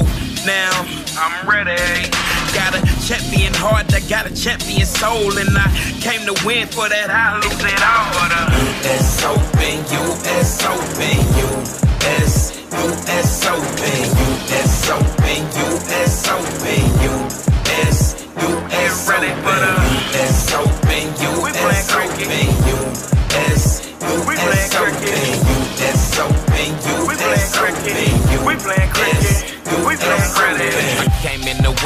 I'm here for the fight. Got my T20 drink and I'm feeling real hype. I didn't come this far just to catch the next flight. Batter up first swing, 3 wickets, no strike. So I gotta win. All on the line, I gotta bid.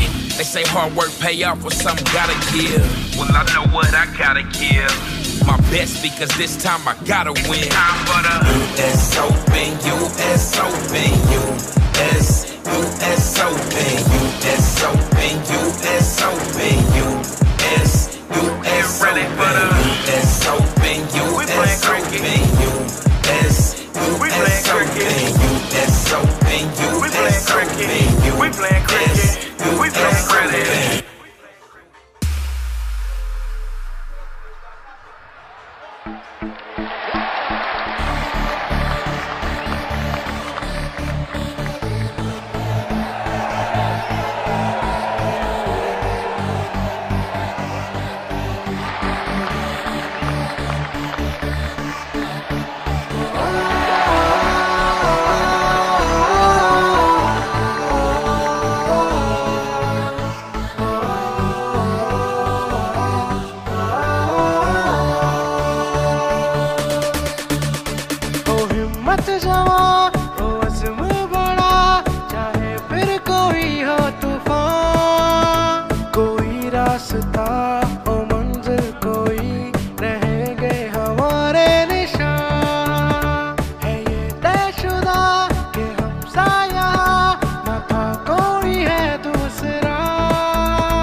चाहे जो भी हो जाए, कुछ भी मुश्किल आ जाए, डट के लड़ेंगे सदा।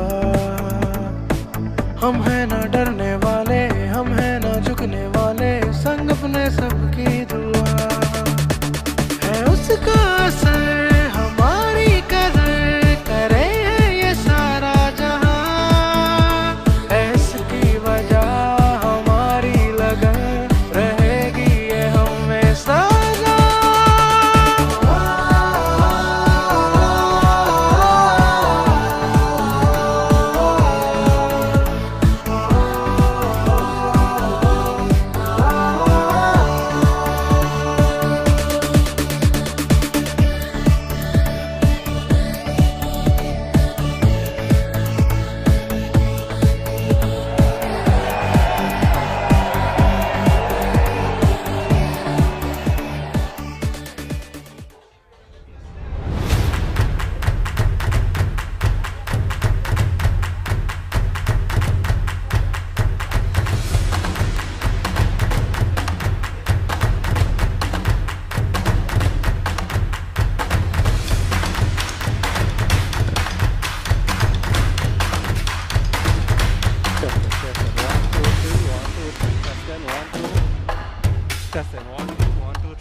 I'm ready. Batter up. Let's get to it. It's time for the US Open, US Open, US Open, US Open, US Open, US ready for the US Open, US Open, US Open, US Open, US Open, we playing cricket, we playing cricket. Team of winners, team of winners, team of winners. Been hanging with winners since I was just a beginner. I'm hungry, feed me now, just bring it and go. Big trophies, loud crowds, fans around the globe. I done lost before, but see that's what made me grow. Now I'm ready. Got a champion heart, I got a champion soul, and I came to win. For that I lose it all. But US Open, US Open, US Open, US Open, US Open, US ready for the US Open, US Open, US Open, US Open, we playing cricket, we playing cricket, we playing cricket. I came in to win, so I'm here for the fight. Got my T20 drink and I'm feeling real hype. I didn't come this far just to catch the next flight. Batter up, first swing, 3 wickets, no strike. So I gotta win. All on the line, I gotta bid. They say hard work pay off, or something gotta give. Well, I know what I gotta give. My best, because this time I gotta win. Time for the US Open, US Open, US Open, US Open, US Open, US ready for the US Open, US Open, US Open, US Open, we playing cricket, we playing cricket, we playing cricket.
चाहे जो भी हो जाए, कुछ भी मुश्किल आ जाए, डट के लड़ेंगे सदा।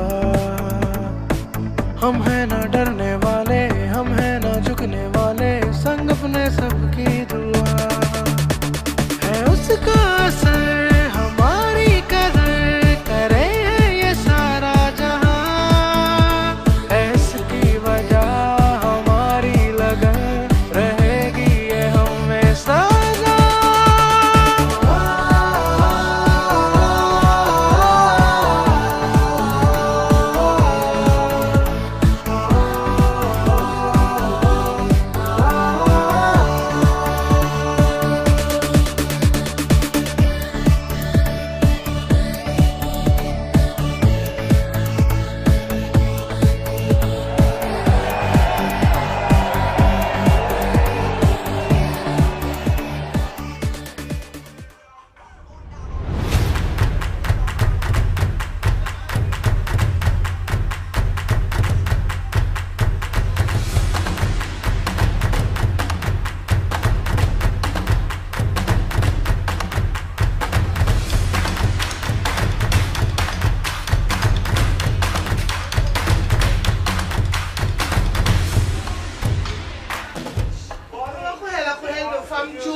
I mean, Huh? what's his name? Cati, right?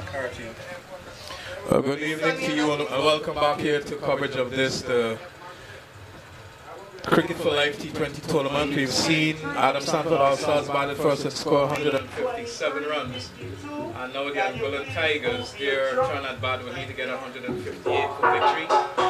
And the total batsmen are Mountain Hodge and Chesney Campbell. Mountain Hodge being the senior opening batsman for the US team, and Chesney Campbell, he has played so much cricket for Derby in England, and he's been a member of the New Islands team for a while. I've lost faith in the selectors this time around, but it's by no means any less of a player. And these two are going to get Angola off to a very good start and chase down 157 runs for victory. It looks as though Adam Sanford is going to open the bowling from the far end, it seems. And it looks like Bilal is the wicketkeeper on this team. And Koresh is the captain, I've been told. So it looks as though he's going to go mid-on at the short wicket position. And Adam Stanford, number 66 on his back, will pick up the attack from the players' pavilion end. And he'll be bowling to, of course, Monson Hodge. So all seem to be set just about now. And some final adjustments being made to the field. And Adam Stanford will pick up the attack to bowl to Monson Hodge. So there's a slip, there's also a third man, a backward point, there's an extra cover. There's also a cover point, a mid-off, and there's a mid-on, and a forward square, and a man right back on the fine leg boundary. Here is Sanford as he comes in out to bowl to Monson Hodge and gets a delivery that, in fact, he doesn't deliver, without trying to free up the muscles somewhat. You know, 157 is by no means a small target, but if they get a very good start, it can be chased down. Here is Sanford as he comes into bowl to Hodge, and Hodge gets a delivery wide of the off stump and just picks the line and length very early, watches it go through to Bilal. Is that Bilal? Yes, Bilal Qureshi, he's keeping today. Well, so you're bowling to 2, 4, 5, 6 men in the offside, and Sanford turns in the distance from a very short run as he comes in out to bowl to Monson Hodge, and a wide delivery, and the ball has been knocked down by John Eugene. The ball there in that very first slip position, and then Mark Dane from third man really did the rest. A wide signal, so of course the Angolan Tigers are off the mark. They are 1 now, 2 for the loss of no wicket. And Well, Adam Sanford has been, both batsmen preparing on the domestic scene for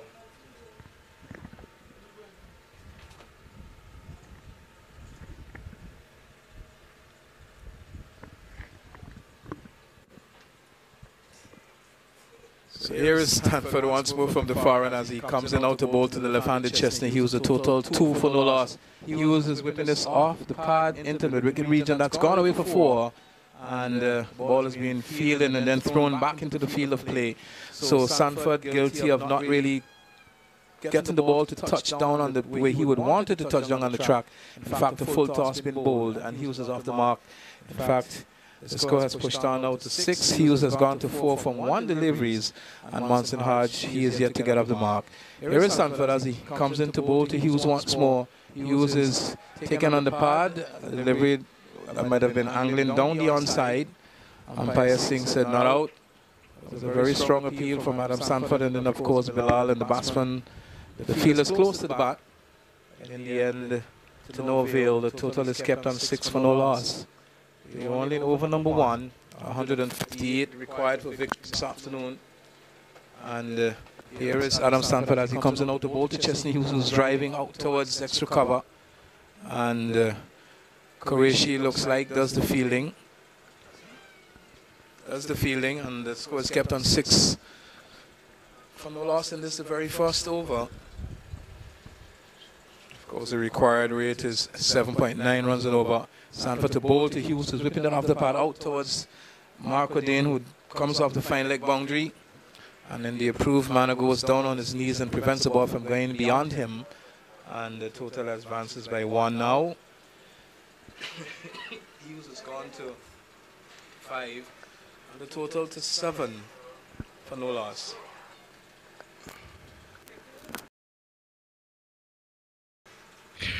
Fast start at the moment. Sanford is looking to find his range. He has been all over the shop, really. Has maintained himself after his playing days. So he's looking here. Last night he was convinced to play. This being his tournament. He comes in now on bowls, and this is played away down to third man. Just opening the face of the bat, using the pace. That's a single. So it's the end of the over, is it? At the end of over number 1, the score is 8 without loss. Well, 8 for no loss. They're up to the required rate, run rate that is required for victory. But it's still a very long distance away. And it looks as though Dwayne Smith is going to pick up the bowling from this commentator. So Rakeem Cornwall is assisting the guys in setting the field out there. Of course, Qureshi, he is the captain. And it looks as though there will be a third man. There's also a fine leg. And there'll be a back point, a cover, extra cover, mid off, mid on, very short and straight with wicket. And that's the field position for you. As Hodge, umpire Mervyn, it looks like a leg stump or a million leg stump guard from our position here. But he's yet to really get on with things. In fact, he has one. And the score is no loss in this, the second over. Hodge looks around the field, goes into his stance now as he prepares to receive from Dwayne Smith. And here he is working the ball off the hip area out towards the backward square region, where Adam Stanford comes off the boundary to do the fielding, not before the batsman crosses for a single, which takes the score now to 9 for no loss.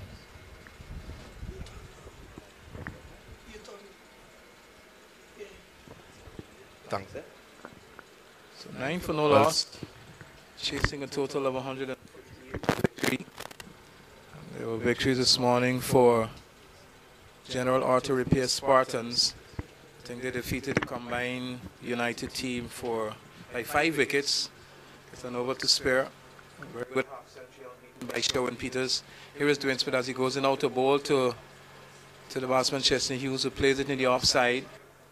Gets another single, which takes his score now to 6 and the total now to 10. But no loss, of course. You're listening to coverage in this Cricket for Life T20 tournament, the first of its kind being staged here at the Dutch side of St. Martin on the Carby Lumber Ground. And if you're hearing our broadcast, we hope that is coming through live and clear. Here is the batsman attempting to cut short the ball, hits the bottom portion of the bat and has gone down to the third man boundary for 4. So Hodge goes to 6 with that boundary and the score to 14 for no loss.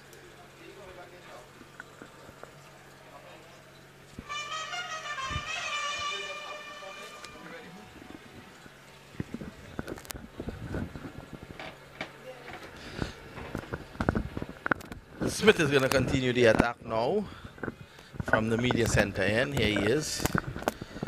Dwayne Romel Smith outside the off stump. An out swinger. Umpire calls that wide. And Smith has a right to stop. And look at him. That was not a good call. Definitely not. From our vantage point. And Smith is standing there still. I want to agree with him. That was shocking.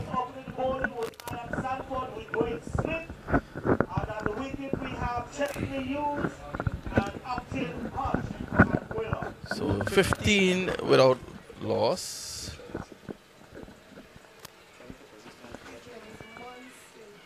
Okay.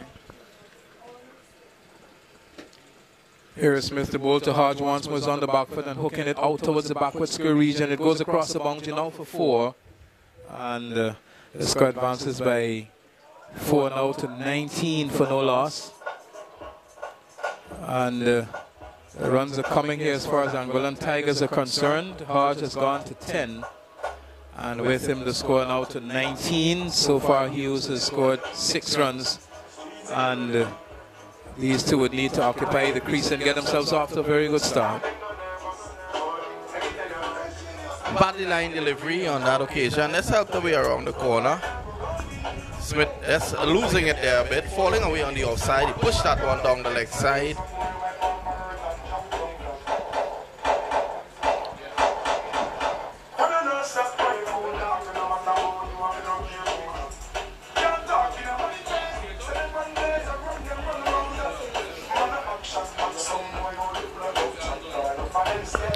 Well, I don't think the ball has been retrieved as yet, so it is yet to return.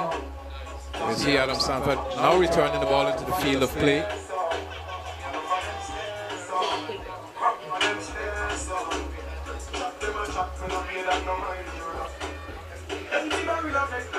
And then meanwhile, the batsman refreshes themselves. Chesney Hughes. Monson Hodge, he has 10, Hughes has 6. The score 19 for no loss.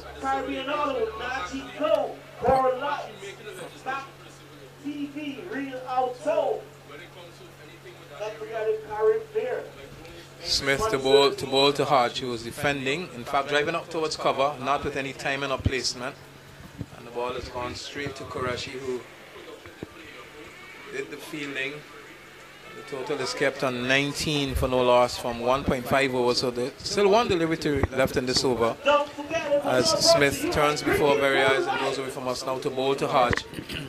And Hodge gets a delivery which he punches off the back foot straight to Qureshi, and feels well, at least getting the body behind the line of the ball, and there won't be any addition to the score. So after some 2 overs, the total 19 for no loss. That is Angolan Tigers replying to 157 made by the Adam Sanford All-Stars this morning, or earlier than it.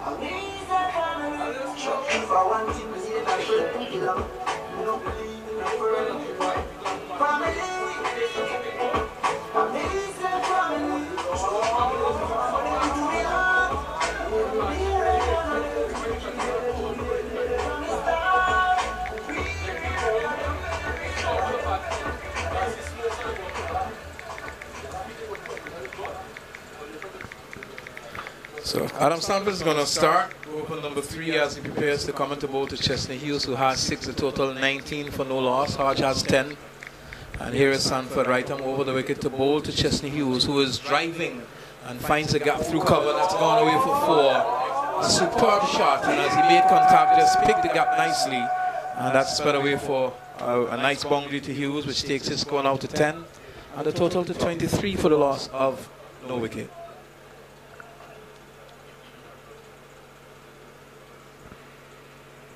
So Hughes, we know, can do his scoring fairly quickly.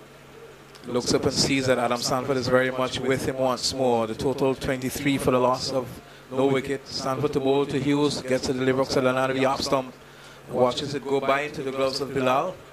And once there is no addition to the score, so there is a long off, there's also a mid-on, and there's extra cover, backward point. Third man, a solitary slip. In fact, the slip is going to go somewhere in backward square now. And in fact, he's going to go back in the slip. So I'll have to wait and see how he's going to go into the cover position. Yes, he's going into the cover area. So no doubt Adam Sanford is going to bowl a delivery outside the line of the off stump. And if he middles that, once you find the gap, it's always going to run away for 4. As it did previously. And here is Sanford to bowl to Hughes once more.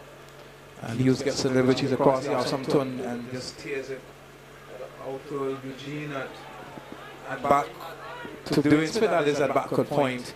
And he had a very good shy at the stump. It's not really making contact. And Monson Hodge, of course, he was struggling to get home, but in the end got home very comfortably because the ball would have gone and past the stump. So the total has advanced now to 24, the Angolan Tigers, for the loss of no wicket. Hughes has gone to 11 with that single, and Hodge has 10 from 7 deliveries.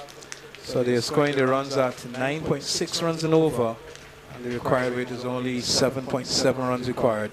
Here is Sanford as he Comes in now to bowl to Monson Hodge, and Hodge is driving, finds a gap to cover. That's 4 runs. That's a superb shot from Monson Hodge. And as he made contact, he just posed for the camera if there are any. In fact, there's a lot on this ground. And really picking the gap between point and cover and away to the boundary for 4 runs. So he's gone out to 14. And the total 28 now for the loss of no wicket, replying to 157. So Sanford continues from the far end. He's on his way now to bowl to Hodge. Hodge gets a delivery which whips off the pad out towards the backward square region. And they're going to now turn for the second as the ball has been fielded in the onside, but not before the batsman crosses for the second run. Hodge looking good so far. He has 14, the total is 16, the total is pressed on to 30. And just remind you, they're replying to 157 made by Adam Sanford All-Stars. And here's another ball played out to the right of Marco Din, who's very quick across to his right. And really covered ground very nicely there. Of course, that brings up the end of the third over. The total 31 for the loss of no wicket. Unbeaten on 17 is Monson Hodge, and Chesney Hughes is unbeaten on 8.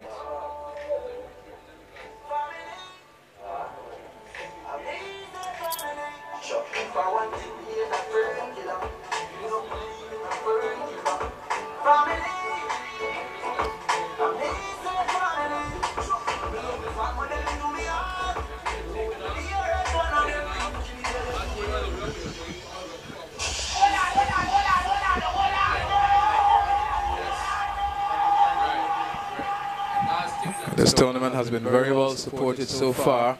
Many business places on stream.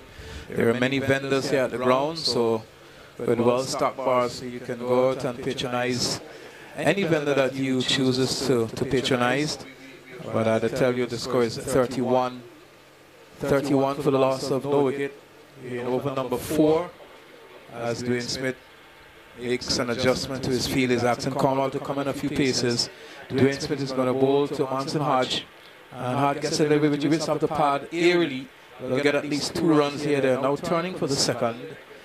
And it looks like batsman running very quickly. 2 runs. It takes the score now to 33. Hodge has gone to 19 and Chesney Hughes has 11. 33 for the loss of no wicket. Of course, we're in the 4th over. And Dwayne Smith, before this is ball 1.1, 13 runs, no wicket. Here's he now to bowl to Hodge, who's off the back foot and crashes it to the offside, poses for the camera, and that was a beautiful shot. Superbly played to the offside by Monson Hodge, just to the right of point and to the left of cover, and away to the boundary for 4 runs. So he has gone to 23, and the score has pushed on to 37 now for the loss of no wicket. And we're in the 4th over. So Smith is continuing here. Delivery just outside the off stump, and Hodge leaning nicely into that. As here he is again, bowls back of a length. Cornwall looks to stop it, and they're going to go back up for 2. That's falling to his right. The big man Cornwall not being able to stop it. The score goes on now to 33. Smith very experienced in this format. Would have played all around the world. Would have played also at the last US Open. Just to remind our viewers that Cricket Council USA is a major sponsor of this event. And Cani TV as well. That falls under CCUSA banner.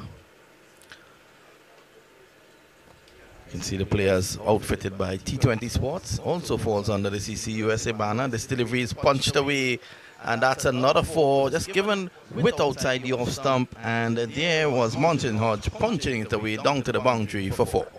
Well, the delivery was short outside the line of the off stump, and Hodge just stood on the back foot, and as it came on to him, just spanked it, opened the face nicely. And what is important, he's always finding the gap between the fielders and away to the backward point bounded ball has sped away. So 43 now for the loss of no wicket, and we're only in the 4th over. So they're scoring the runs at 11.7 runs and over, and if this continues, well, you'll have to probably see the Angolan Tigers just might be upsetting the All-Stars here this afternoon. But of course there is Suleiman Ben and Cornwall yet to bowl. And of course, in my view, the tempo will definitely slow when those two bowlers come on to bowl. Here is Smith again. He breaks into his run. Bowls outside the off stump, and Hodge just standing and looking to play again. Beaten outside the off stump, through to the wicketkeeper. Zishan Qureshi yet to come into the attack. Left arm orthodox spinner. So definitely see him. Suleiman Ben as well. I was very surprised that Suleiman Ben didn't take the new ball and open the bowling as he did for the TNT Red Steel on so many occasions in the CPL. Here is Smith outside the off stump again. That delivery moves away from the right-hander. And it's the end of the over, at the end of it, at the end of over number 3. The score is 43 without loss. Well, in fact, 4 was the gun. The score is 43 now for no loss. And Hodge has 29, and with him he was struggling somewhat, has 11 from 8 deliveries. And so far, 12 runs from this over so far from Smith. Most of those came to the hands of Martin Hodge. He has 29, and the total is 43 for no loss.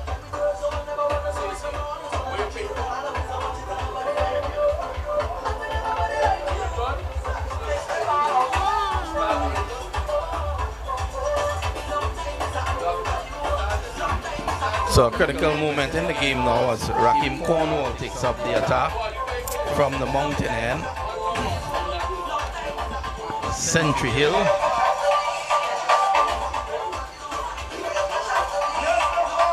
And it's going to bowl to Chesney Hughes, the left-hander, tall left-hander, as Cornwall brings Dr. Chandapal at slip. So he's looking to turn it away from the left-hander.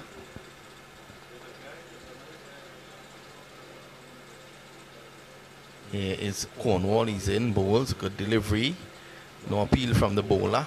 Might have been sliding down the leg side. Rakim Jimbo Cornwall.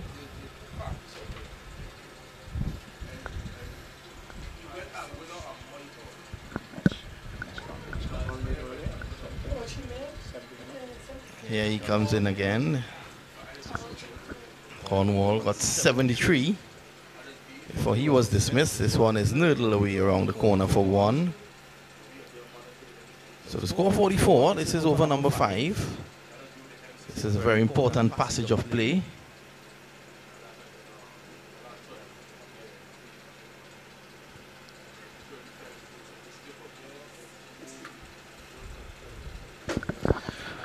And Colin batted earlier this morning. Earlier today he got 73 runs.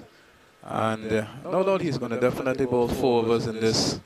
The Angolan Tigers innings. He's on his way now to bowl to Hodge, who's defending. Yes, that's pushed away quietly on the offside. So Hodge could afford to soak up a few deliveries from the big man, given the start that they've gotten. The target 158, 44 on the board at the moment. So 114 to get, and at the end of this over they'll have 15 overs to get that. Delivery outside the off stump, could be the work there by Bilal, taking the bails off. Bilal Qureshi from Australia. It's Cornwall again. This is clipped away down to long on. It's the end of the over, and in fact a poor bit of fielding. And the batsman not able to take the second. So it's the end of the over. A good over there from Rakim Cornwall. The score 45 at the end of 5. 45 without loss. Just 2 runs coming from that over. Of course, he not always is very economical. And he would want to do it no different here this afternoon. And so far, Angolan Tigers have rallied on to 45 for no loss in 50 overs. And with 1 more over before the power play is ended, well, they can say that it definitely has the nose in front. They've not yet lost a wicket, and they would want this to continue. So Hodge has 30, Hughes has 12. Of course, the total is 45 for no loss.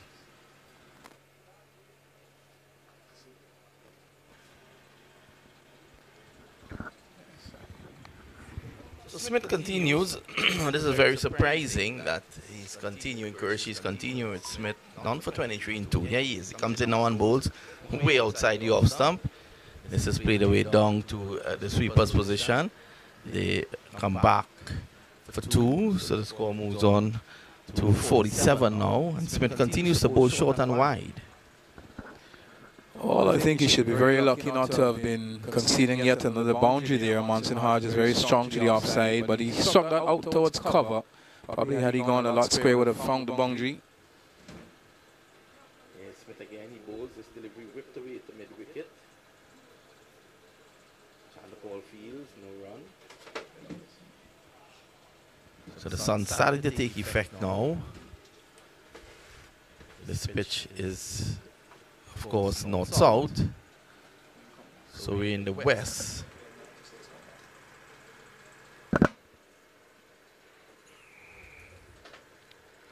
Yeah, Smithy comes in again outside the off stump, beaten, and Hodge continues to just stand there and poke at those deliveries.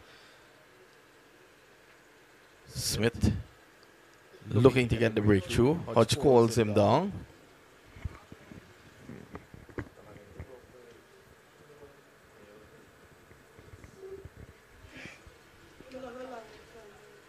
Huh? 47 without loss.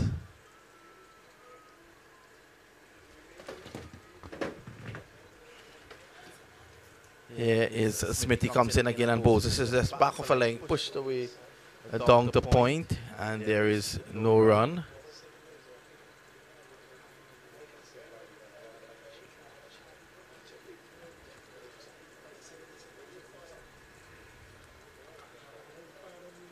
So Smith again turns and runs in. Outside the off stump, driven away by Hodge. And that is going to go for 4. So Smith over pitching on that occasion. 4 more. The score goes on now to 51 without loss. This is over number 6. And Smith continues to leak runs here. I think Qureshi should have Smith out of the attack. It's none for 29. And Hodge is on 36. Hughes is on 12. So here is Smith. He comes in again and bowls, and this delivery is played back to him along the track. It's the end of his over, the end of over number 6, at the end of 6, 51 without loss. So the first power play has ended. Angolan Tigers are very batting well. They have 51 now for the loss of no wicket. And if this can continue, they should give themselves a real good chance of challenging that 158 that they need for victory this afternoon. But so far it has been good. Hodge has 36 and Hughes has 12. And Hodge has been very much more prolific in finding the boundaries. And has always been a very touch player and very nice, easy on the eye.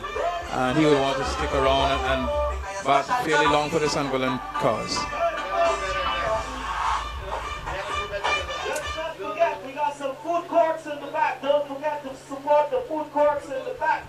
We got some delicious food, some real good barbecue going on in the back. Don't forget to support. So Cornwall is continuing. Good first over, just 2 runs. And he's bowling to the left-handed Chesney Hughes. Here is Cornwall now. Chandapal settles that slip. It's in and bowls. This time he's back deep in his crease. Forces it down to Stanford.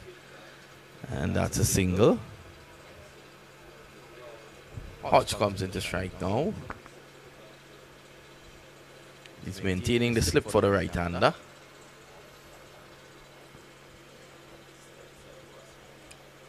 Raheem Cornwall. A big unit. Bowls off his shoulders. He comes in and that one jumps.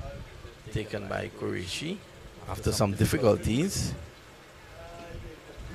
Well, Cornwall is a very tall man. He releases the ball from very high, so that sort of bounce really doesn't surprise me. The batsman have to try and negotiate as well as he possibly can. Here is the ball, stay down to the third man region. They're going to, in fact, think of a second, and Ordain chase it very well back to the third man area, and then manage to prevent the batsman from coming back to that second run, which takes the score now to 53 for the loss of no wicket. We're in 6.3 overs. Hodge has gone to 37. And here is Chestnut Hughes taken on the pad, hit outside the line of the off stump. And Cornwall beckoned an appeal to umpire Singh, which was not interested really. I think in my view, it struck him outside the line of the off stump, playing a shot. And in most cases, that would not be given out. Here is Cornwall. He comes in again and bowls. He goes for another sweep shot to use. And this time it's down the leg side. Crashing into the pads. So Cornwall is creating problems here. Prior delivery struck the batsman outside the off stump playing a shot. Here is Cornwall again. He bowls and this one takes the edge. Out of the grasp of the wicketkeeper Bilal Qureshi. And it's the end of the over. Another good over there from Rakeem Jimbo Cornwall. He has now bowled 2 overs, none for 4. Continues to be very economical is Rakeem. When he batted, he got 73 runs, and now he's very economical with the ball. As I said, could easily be the difference between winning and losing this match today for the Sanford All-Stars. But of course, the Angolan Tigers, they are batting well. Hodge has batted very well. He has 37 from 28 balls, and Chestnut Hughes 13 from 14. He will want to be a bit more prolific, but still, they're in a very good position. So 7 overs been bowled, a total 53 for no loss. Significant point in the game as well. And Suleiman Ben comes in. He's taking up the attack from the media center end. And he is going to bowl to Hodge.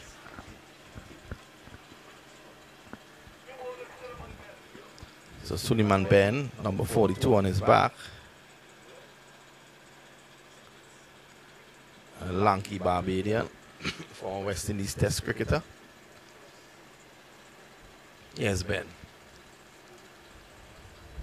That's a good delivery, good start. Just outside the off, something turning away. Pushed away down behind point. Nakfi is there. No run.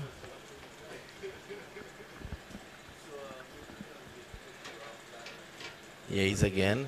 Right on spot, Ben. This time, Chandapal runs around that one, releases the pressure, a single to Hodge. Good timing there from Hodge. He just stood on the back foot and allowed the ball to come onto the bat. But with that very firm top hand, the ball really sped away past Chandapal, who in the end could not have prevented the single, which takes the score now to 54 for no loss.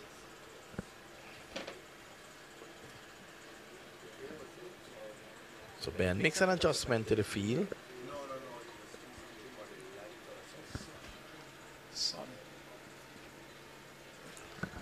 The man on the cover boundary goes to cover point. So he's a cover point on the boundary now. This is played away down to a long on for one more.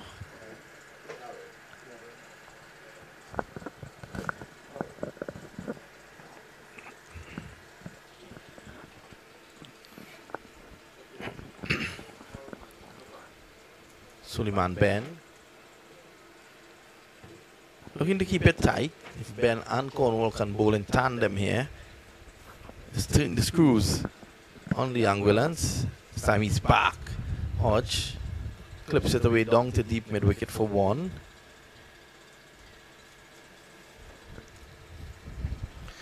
Total goes to 56 for no loss. That's very important. They have not lost a wicket as yet, so they would have wickets in the shed to launch an attack later on in this innings. And Ben to bowl to Chestnut Hughes, who's into the sweep shot, and has it gone down to the man on the boundary? In fact, there's only 1 run there will be. So good first over there from Suleiman. And at the end of it, in fact, it's not the end of the over. 1 delivery to go. He has conceded just 2 runs in the over.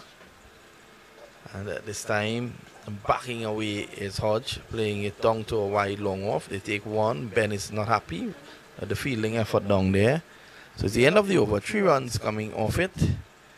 And at the end of it, the total is 58 without loss. Hodge 40, Hughes 15. And the current run rate is 7.3 runs and over. The required rate to win this match is 8.3 runs and over. So Ben and his solitary over, he has both conceded 5 runs. And of course, Hodge has 40 from 32. He's not really known to be a T20 player, but he has always been a very good technical player for Leeward's cricket and of course Anguilla. In his earlier years, he would have been a lot more prolific in his stroke play. But since then, he has matured and has decided, well, he needed to bat and bat for a very long time. I think he was the leading run scorer for Leeward's in the last just concluded West Indies tournament. And I think he got some 700 and odd runs. But total 58 for the loss of no wicket. Hughes has 15 from 16 balls, and Monson Hodge has 40 from 32. So we're going to see a change of bowling from the Century Hill end. And Cornwall is out of the attack after 2 overs, none for 4. We're going to see Nakvi.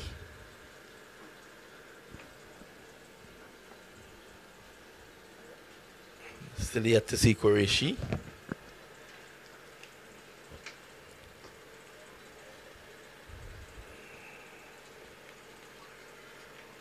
So here is Nakvi, the right arm off spinner. He comes in and bowls outside the off stump. This is cut away down to the cover position on the boundary. And that's a single. So 1 more to Hodge. Tigers are now 59 without loss. So good foundation here.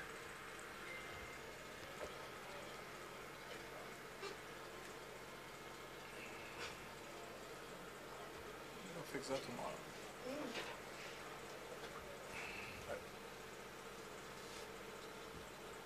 Here is Nakvi throwing around. Bowls this one, takes the top edge, it's running. Qureshi is running back. Will he take it? Yes, he does. So the first wicket falls. Drop it. In fact, he drops it. Zishan Qureshi flaws the catch. I thought he had it under control. And Monson Hodge, in fact, it's Chesney Hughes who has been dropped. Of course, he was looking to go over the top down at long off, but in the end, not really middling that ball. And Qureshi running back, not really getting, was never really in control. He never looked, to me at least, like he was going to catch that. But in the end, another catch has been spilled. So the opportunity to break this opening partnership has been lost.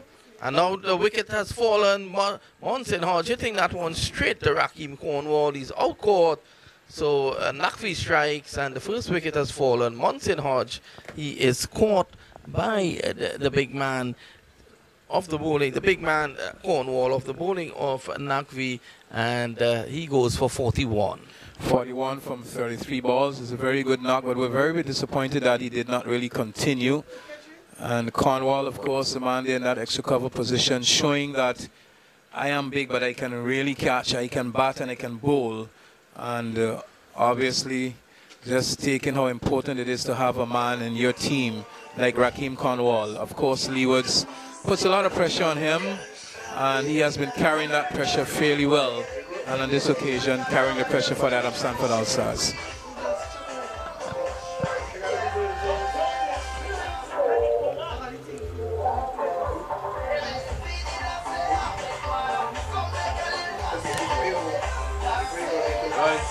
Hey, you see what she got to go through now with the son?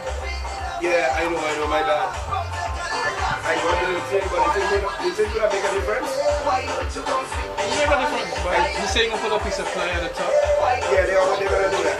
It won't be like that tomorrow, alright? 60 for 1 at the moment. Burton is a new batsman.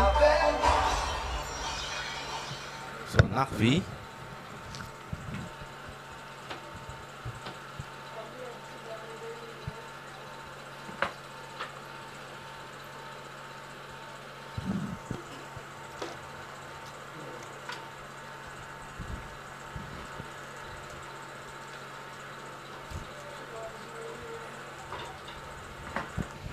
He's going to go through on a wrong. He's going to continue through on a wrong. He's bowling to Burton now. Here's Nakvi.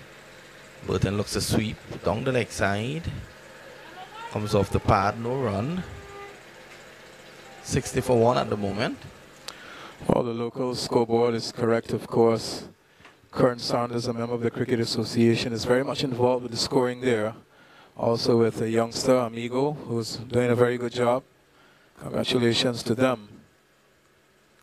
Good delivery from Nakfi. He's giving the ball here.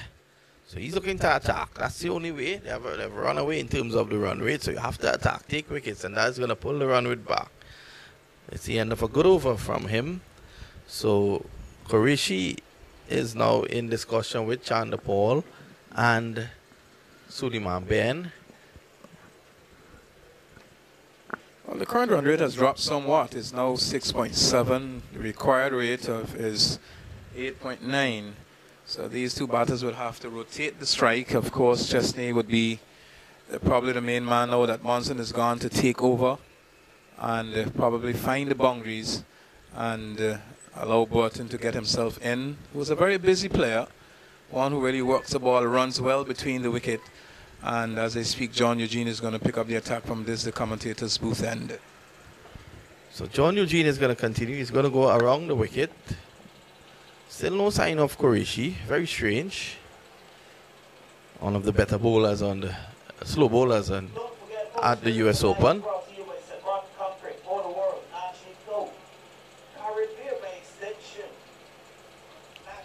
TV, and don't forget it. Cricket for life.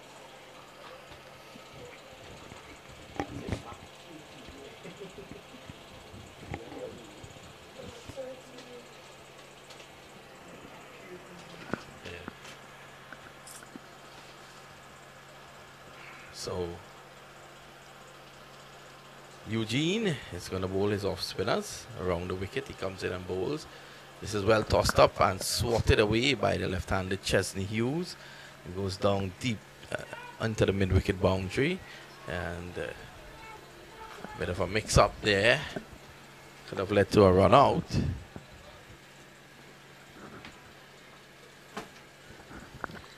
Well, luckily for Burton, he's very free-footed and applied the brakes very quickly, and were able to get back to his respective crease. Chesney Hughes was initially looking for the second run, and he had not been able to do so.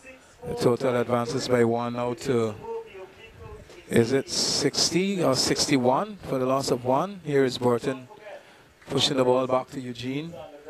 I think the score is 61 for the loss of one wicket. The batsman gone, Monson Hodge, he departed. Here is off the back foot again goes Burton, and Adam Sanford, the fielder, trying to effect the run out, but in the end were unable to do so. Scoreboard is showing 61.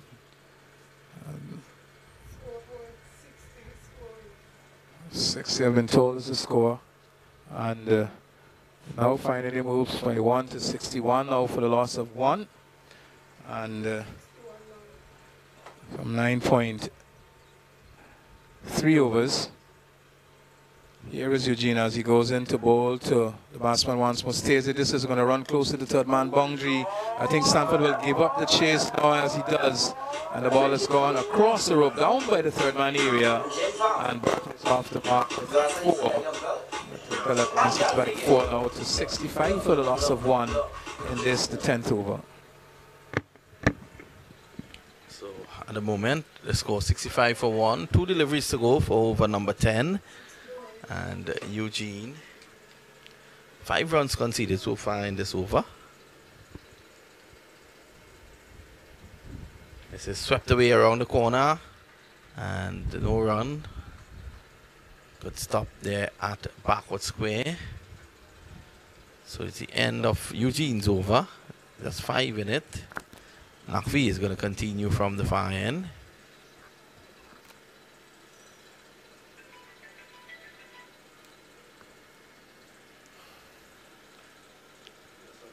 65 for 1.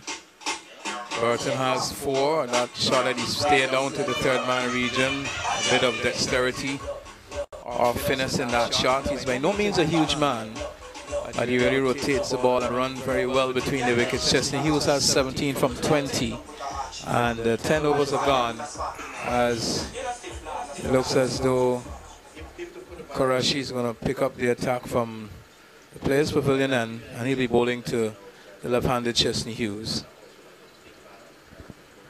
He's going to come right arm between the umpire and the stumps around over the wicket to bowl to Chesney Hughes, who advances, and when he gets there, drives the ball off the long off boundary, comes the man and holds on to a very good catch. And the Pandey, the local guy here, has held on to a very, very good catch to see the back of Chesney Hughes. The total is now 65 for the loss of Hodge and Hughes.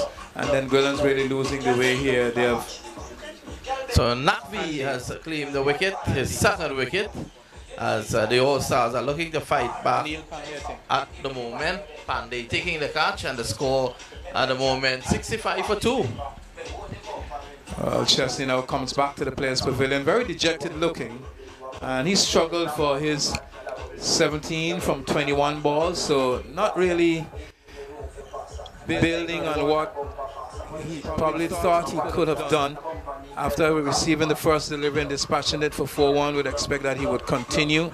Well, he's now on his way to the Players Pavilion, and the new batsman is Justin Atanas, who's gone into the middle, and he'll be doing battle against, I think, Qureshi, who has just picked up his first wicket. And the score is kept on 65 for the loss of 2.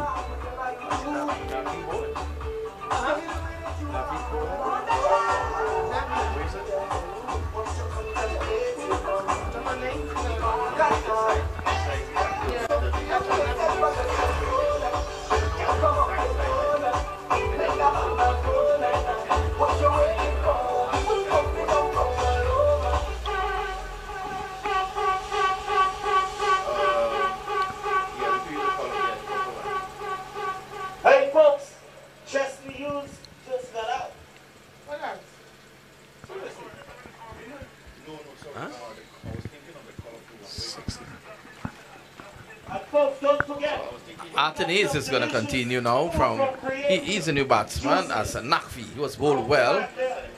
He's going to continue from the Century Hill, and here he comes in. That's a straighter delivery, quicker one. It's worked away down to Pandey. There is one. So good over from Nakvi. He continues to bowl very well so far. Players switching around for Burton. Shiv Chandapal comes back at slip, so they're attacking.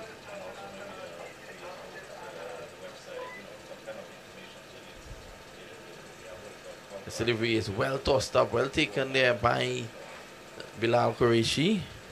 Beaten outside the off stump Burton. Burton has struggled since coming into bat.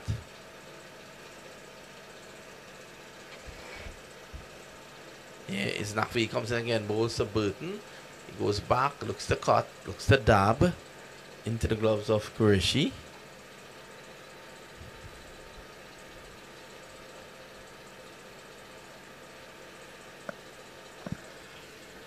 Here is Nakvi again, the Australian. Had a long flight to play this tournament. He comes in now, bowls to Burton. Burton gets this one on the full. It's driven down to long off. Pandey misfields, and they're going to come back for 2. So that pushes the score now to 68.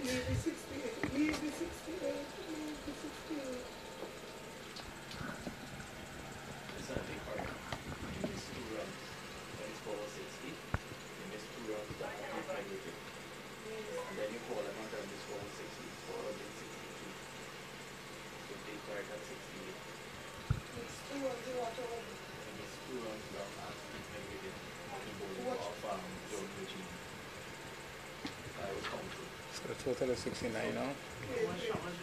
So the score goes on now to 71 for 2.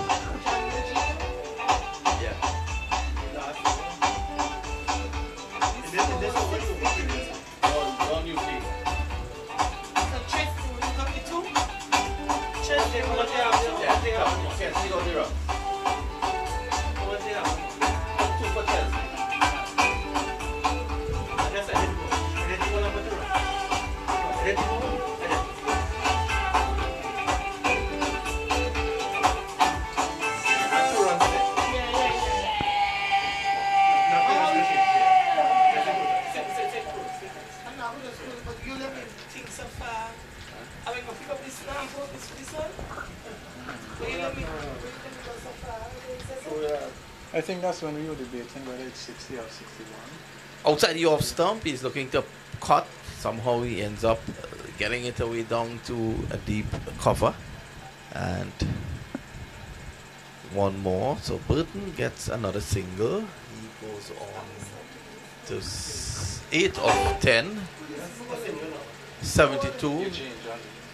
So 72 for 2. Eugene continues the attack.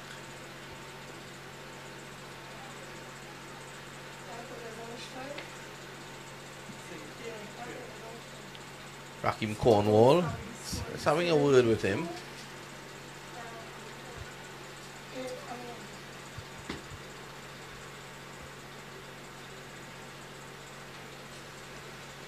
This is outside the off stump and looking to play through the offside. He goes on the on and Athanaze is going to go back for 2. Good running from Burton here.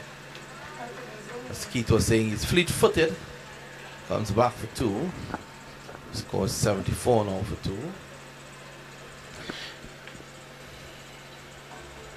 Eugene bowls outside the off stump, looking to cut but pulling away, and a missing all ends up. So Eugene is looking to attack. He's looking to get a wicket. So he's tossing the ball up.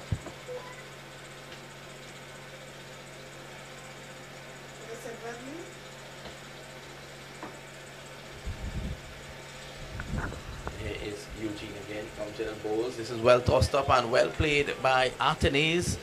He's down on one knee, sweeps him over the mid wicket for 6. Gone across the river.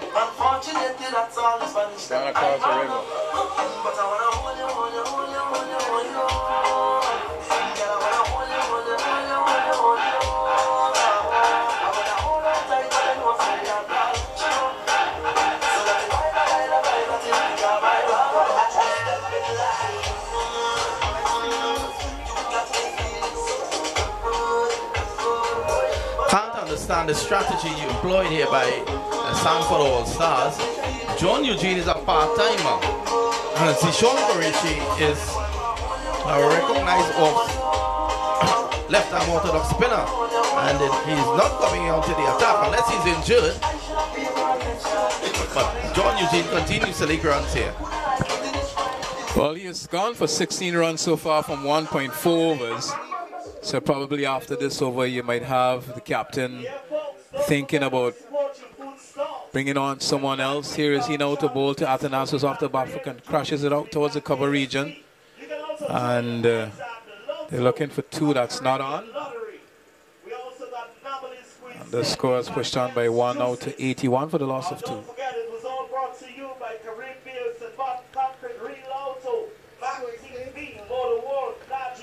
81 at the moment.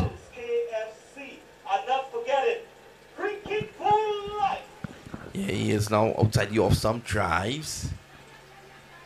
He gets 1, he's going to look for 2. Ben approaches the ball now. So 18 runs conceded by John Eugene after 2 overs, and at the end of it, the score is 82 for 2.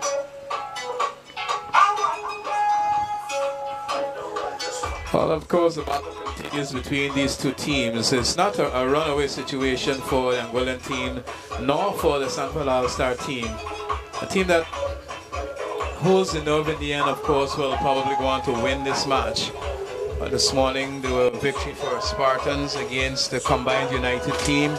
We saw a good batting performance from John L. Eugene, whom I've heard a lot of. I had the opportunity to see him this morning. I think he got 66 from 44 deliveries, and in the end, Shawan Peters was unbeaten on 50 odd after taking a hat-trick within his 4 wickets. It would have been walk away with the man of the match. And then we had a very good batting performance earlier from Rakim Cornwall. He got 73. And so far has bowled 2 overs for some 4 runs, and he still has a part to play in this match. It's not for a lot of people like before. Not out says the umpire. As Chana Paul continues to attack, he has a slip in place. Chana Paul seems to have taken over the leadership of the team.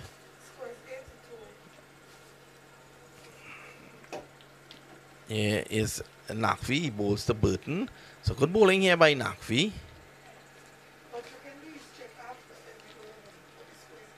Karishi must consider bringing himself on from the media center in to relieve John Eugene. Here is Nakvi, comes in again and bowls. Burton is forward. So this is great bowling here by Anjum Nakvi. So far he's bowled what? 2 overs for 6 runs from 2.3. In fact, 2 wickets. 6 runs from 2.4 overs now. Out down the wicket goes Burton, who gets a single to Cornwall in that shallow wicket position. So Athanas finally gets on strike. And of course his approach will be a lot different than Burton's. The total has pushed on now by 1 to 82 for the loss of 2. Burton has 9. And with him Athanas has 10 from 5 balls. So Chanapol goes down again. Speak to Nakvi as we continue this coverage here in St. Martin. Our scorer, Shaneen, came well prepared to score today on Roddy Lalman's computer with a pencil and a pen and a sharpener. How do you explain that to me? Navi to Athanas is on the back foot, pulling it out towards the boundary. Good feeling down there by, it looks like Dwayne Smith, who was across the ground very quickly and allowed the ball to crash into his body, prevented it from going behind him for 4. And the score has progressed now to 85 for the loss of 2. And this the 13th over, so 1 delivery left in the 13th over. Athanas has 12 from 6 and it brings down Burton, who has 10 from 15. Of course, they're scoring the runs at 6.6 runs and over, so the rate is definitely coming down. The required rate is climbing. It's 10.2 runs and over now required to win this match. So 73 runs after this over. You'll have another 9 to come. 73 required for victory. This is Athenes. Plays it down to Adam Sanford at wide long off for 1. So it's the end of the over. At the end of it, 86 for 2. So further 72 runs required. 9 overs to get it.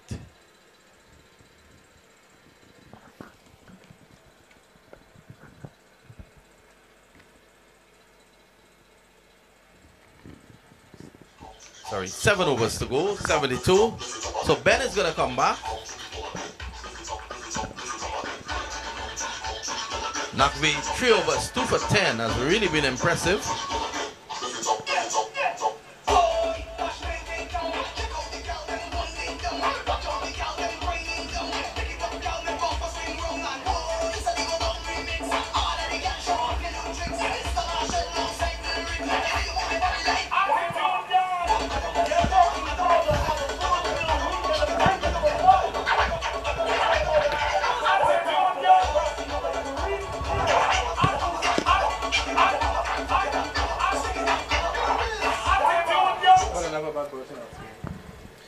Very strangely, Burton is batting at 3 with people like Jamal Hamilton and the team, who has been a very good performer for the Leewards. And Suleiman Ben is going to bowl to Justin Athanas, who has 13. And total 86 for the loss of 2. We're in the 14th over now.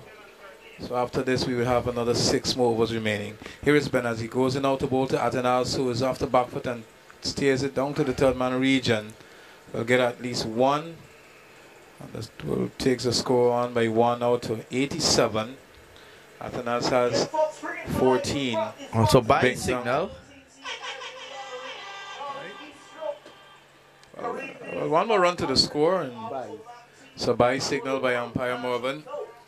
And the run rate required for victory now has gone up to 10.4 runs and over. And these 2 batsmen batting will have to do something very quickly if they are to give themselves a chance of getting towards that required target for victory. Here is Ben as he goes in out the ball to the batsman, Bortus off the back foot and stays it out towards the backward point position. And a good feeling there from Stanford, but couldn't effect the run out. Athanas backing up very quickly and is through for the run, which takes the score now to 88 for the loss of 2. Burton has 11. And Athanas, who has 13 from 8, comes down to half strike to Suleiman Ben. Ben goes in wide of the crease and bowls. That's a good delivery. Athenaeus can't get it away. He's under 13. So that required rate is climbing all the while. It's 10.8 now. Here is Suleiman Ben. He comes in and bowls this one. It's struck straight down the ground. And Burton can't come back for 2. So just a single. No damage. Well, they need boundaries now because they certainly cannot win it just by running singles. And even makes my point even much stronger to send Burton to bat in the number 3 position with Hamilton in the pavilion. It could be a decision that they very much will regret later this evening. Well, Burton is there at the moment. He is 11 of 16. Here is Ben. He comes in, bowls to Burton. He gets back, looks to pull it down to the backward square. He's getting only 1. Angry that he can't go back for 2. Can't see Burton clearing the boundaries. Very small man indeed. And he hasn't indicated that he's a good time off the ball. Here is Ben. He bowls. This is a full toss. That's just clipped away around the corner by Athenaeus. And he gets 1. One would have thought that Athenaeus would have looked to have attacked that. It was dipping on him though. So it's the end of the over. Another good over from Suleiman Ben.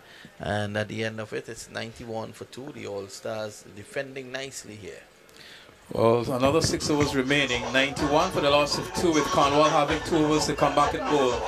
It's going to be very difficult to see how the batsman will negotiate with him. So the struggle is really on for the Angolan Tigers. They were off to a very good start. I think they were 50-odd for no loss. And ever since Monson departed, then it was a procession of batsmen to the pavilion. Chester Hughes, he departed shortly after. And of course, Athenaeus has joined forces with Burton. And they are struggling now to get up to the required rate for victory. There's now climb to 11.2 runs and over. And Rakeem Cornwall is going to even make it much harder as he prepares to come out to bowl to Justin Athenaeus.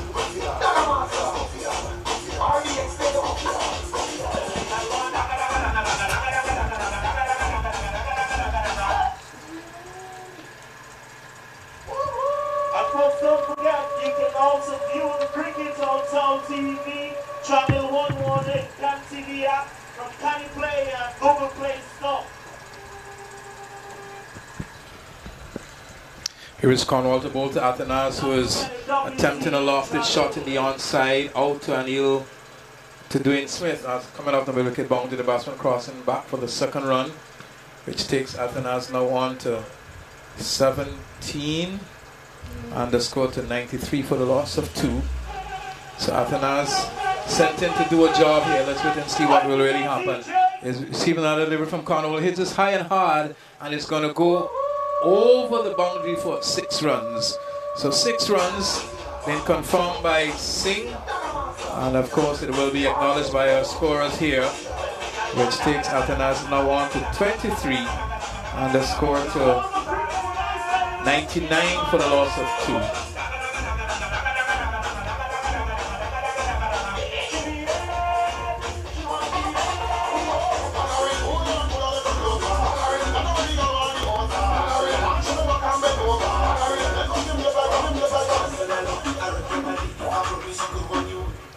So here's Cornwall as he comes up to bowl to Athenaeus once more, gets a delivery wide of the off stump. Wide will be signaled by umpire Singh, acknowledged by the scorers.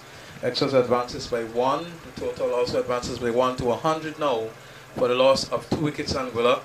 And here is Cornwall as he comes in out to bowl to the batsman who hits this very hard and straight. That's a superb shot as it goes into the boundary now for 4 runs. And that was very well calculated and struck away for 4 runs. Makes no sense. Athenaeus hangs wrong. He has to attack. He has to go now. And he's doing that well. He's destroying the bowling figures of Cornwall, who had a none for 2 at the end, none for 4 at the end of 2. 13 of 3 balls so far. Here's Cornwall, wide outside the off stump. Had he left that, he might have gotten a wide. And Burton comes in to strike now. Well, I think he should have played it a lot smarter than that. That was definitely wide of the off stump. Had he left that, he would have certainly gotten a wide. And then he would be there to probably try and get a boundary from the next ball, but that was not to be. The score is 105 now for the loss of 2. He has gone to 28 from 15 balls. It's Justin Athanase, and Burton, who has 12 from 17 balls, will now have strike to Raheem Cornwall. Now, Cornwall is a very tall man and delivers the ball from very high. And if he gets any sort of bounce, it's going to make it very uncomfortable for that diminutive batsman in Burton to really negotiate. I really think that Jamal should have been at the crease, but we'll have to wait and see whether that is a good or bad decision. Cornwall so far has bowled 2.5 overs, and he has taken no wicket for 18 runs. And just to remind you, a 6 and a 4 was struck from this over by Justin Athanase. Here is Burton out to bowl to receive from Cornwall, who can do no more than defend back to the bowler. And that's the end of the third over bowled by Raheem Cornwall. So far he's bowled 3 overs for 18 runs, and the score is 105 for the loss of 2 as the message goes out by the 12th man in white. And the total 15 overs are gone, and the required rate required to win this match from here on in, it's 10.6 runs and over.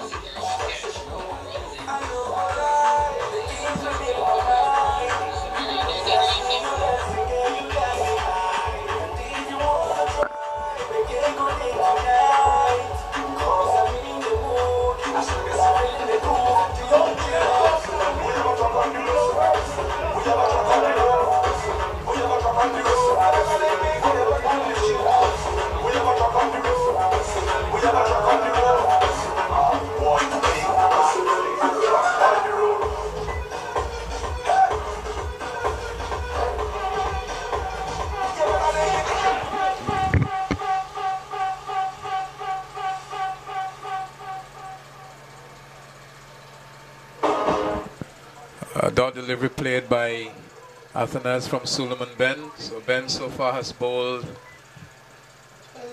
2.1 overs for 9 runs. Has been very economical, has grown to be accustomed with this man as he comes in out to bowl to Athanase, who's driving the ball, hits there in stumps, and I thought it struck the umpire at one stage, and that clearly was destined for the side screen. John Eugene might have gotten around to stop it because he's very straight at long on, and Ben is going to get some advice from Chivnarayan Chandapal, who's played so many matches for the West Indies.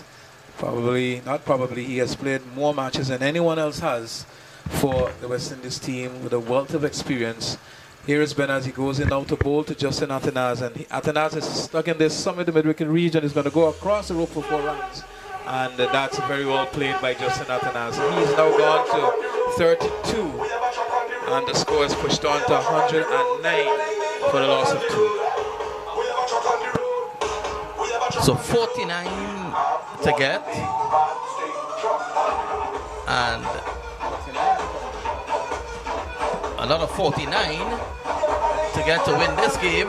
4 overs and 3 balls. So it's 27 to get off, 49 off 27. Athanase again down the ground. This is straight as an arrow. It may well get into the fence. In fact, it doesn't. And Burton comes back for 2. If it's one thing, Burton has struggled to get the ball away, but he runs very quickly between the sticks. He's making up. It's now 111 for 2. Well, he is very short, and he covers the distance between the stumps very, very quickly. And here is Athanase. He has 34, looks up and sees that Ben is very much with him. He's down the track, and when he gets there, in fact, he looking to hike that summer over extra cover and not making contact.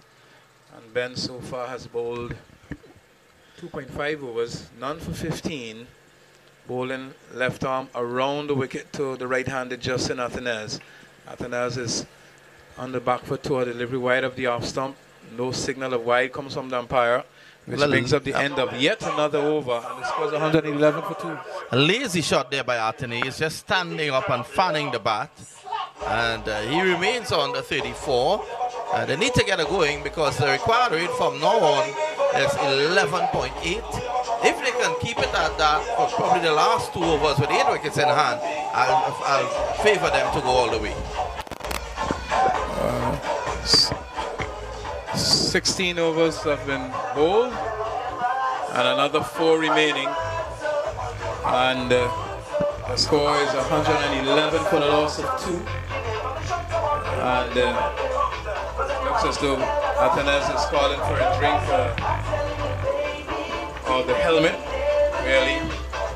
But as I speak, the music really blares to the left of us from DJ Joel. So it has been a very interesting day, and this is the first ever Cricket for Life T20 tournament we've played here in St. Martin.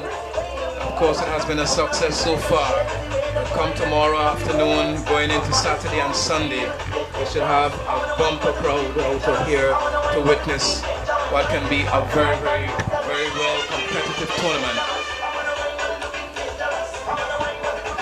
So just a look at the crowd there. The crowd has really built up nicely. They're out here supporting cricket in St. Martin.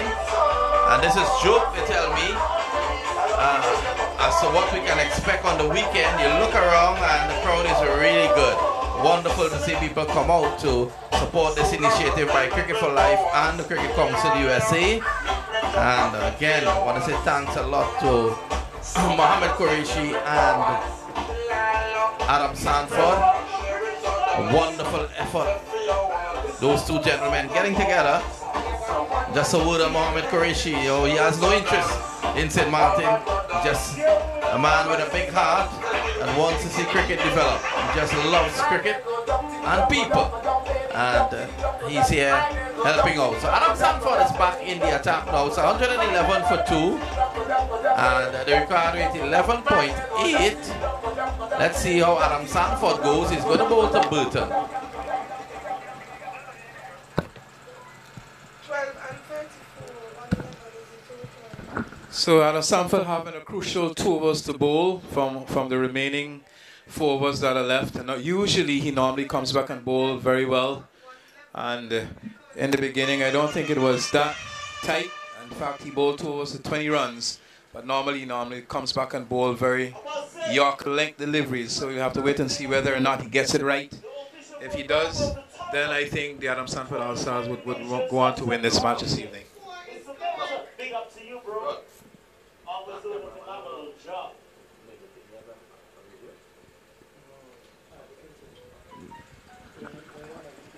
No. We've got another local celebrity in the house. What's up, Shabba?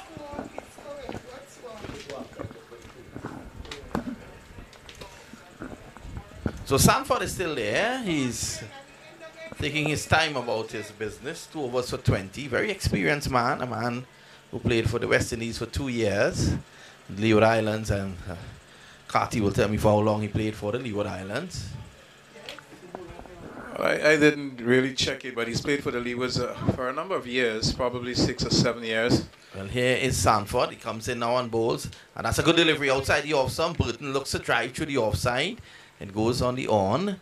A single to mid-wicket. So Sanford looking to push them further back. The thing that Anguilla has going for them is the fact that they have wickets in hand. There are some good strikers of the ball left in the players' pavilion, but if they don't get in the middle, they won't be able to strike the ball. So in my view, I really think what's best for the Angola team is for Burton to probably get out and allow Jamal Hamilton to get a stay in the middle, because no batsman is going to go there and beat it from ball 1. Well, I'm wondering, where is Jamal? Well, I'm too wondering, but I know he's the vice captain of this team, and he probably padded to come next. Justin Athanas is going to take his chances to Adam Sanford. So Sanford is looking to keep it tight. He's now pushed the cover back to point, and here is Adam Sanford. Comes in now. Just one delivery he has bowled so far. He's taking his time about his business here. Sanford down the leg side, clipped away nicely by Athens. It goes down to deep mid-wicket, just a single. In fact, they're going to come back for 2. Good running here by Burton and Athens. So sensible batting by Athens on that occasion. Well, he has progressed now to 36 from 22 balls. Burton has 13 from 20. Score 114 now for the loss of 2. The All-Stars defending well, as the Angolan Tigers Really wants to get across that finish line. Here is Sanford again, and Martinez goes with him. It's going to go close to Pandey, and Pandey drops it, goes for 6. Right through the hands of Pandey, and that's 6 runs. Well, you have to wait for an umpire to confirm the signal, whether it's 6 or 4, but it's a very well played shot by Athanas. And Pandey in the end not really holding on, the ball passes through his hands and goes for 4.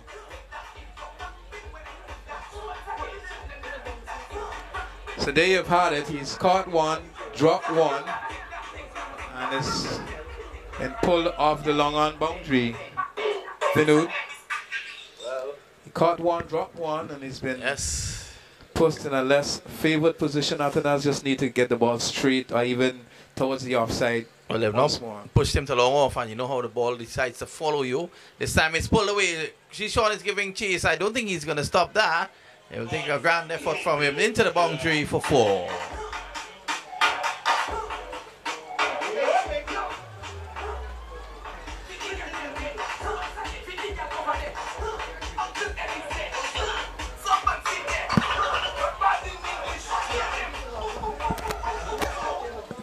Sanford so far has gone for 31 runs from 2.4 overs. 11 in this over. Athanas so far has 44 as Sanford comes into bowl to Athanas once more. Athanas pulls, he rocks back and pulls this away down to a deep mid-wicket for 1. So 12 in the over, so they've covered this over. Required rate before this over was 11.4. It's now 11.1. Still 1 delivery to go, Burton to face. I guess this will be the approach from the Angolan batsman to the very end. 3 overs remaining after this. Here's Button out to bowl. In fact, Yakaleng delivery comes down to the fine leg region, and John Eugene does the fielding. Not before the batsman crosses for a single. Button was on all fours but got up very quickly. So Sanford third over has been completed, and he has conceded 33 runs a total to 124 now for the loss of 2. Athanas has 45 from 25 balls and Burton 14 from 21. Runs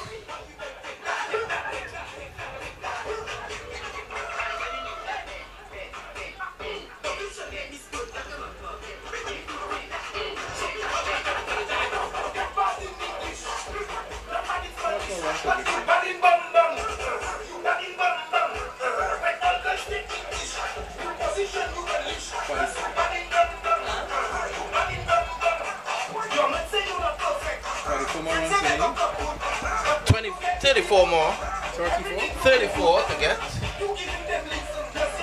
8 wickets in hand and 3 overs to get it.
So, Cornwall is going to continue. He's going to go around the wicket now. He's bowling to the little left-hander, Burton.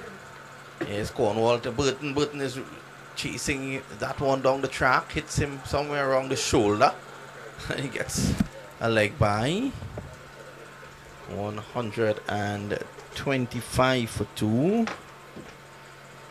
Yeah, folks, don't forget, we got all the concessionals in the back. We got Caribbean Lottery, we got Charlie's So Athanas could be the 4th batsman to get a half century today. Kitchen. We also got Cap's Place where you can get all your delicious pizza. Here is... Don't forget, it was all brought to you by Caribbean, St. Martin, Cochrane, Real Auto, Mac TV, for the world, Magic Go, Caribbean on the Sills, and KSP. Not forgetting ILTT and Cricket for Life. Well, here is Cornwall around the wicket. Ball Saturdays, and Athens hits this one somewhere out close to Anguilla. That's 6 runs. It brings up his half century. So 131 for 2. Great bit of camera work there.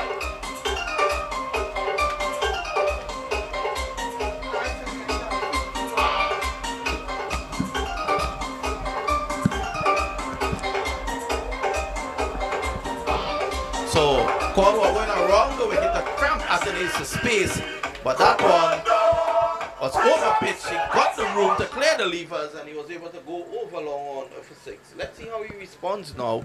Cornwall. He goes around the wicket, bowls to Athens. This is outside the off stump, a swing and a miss.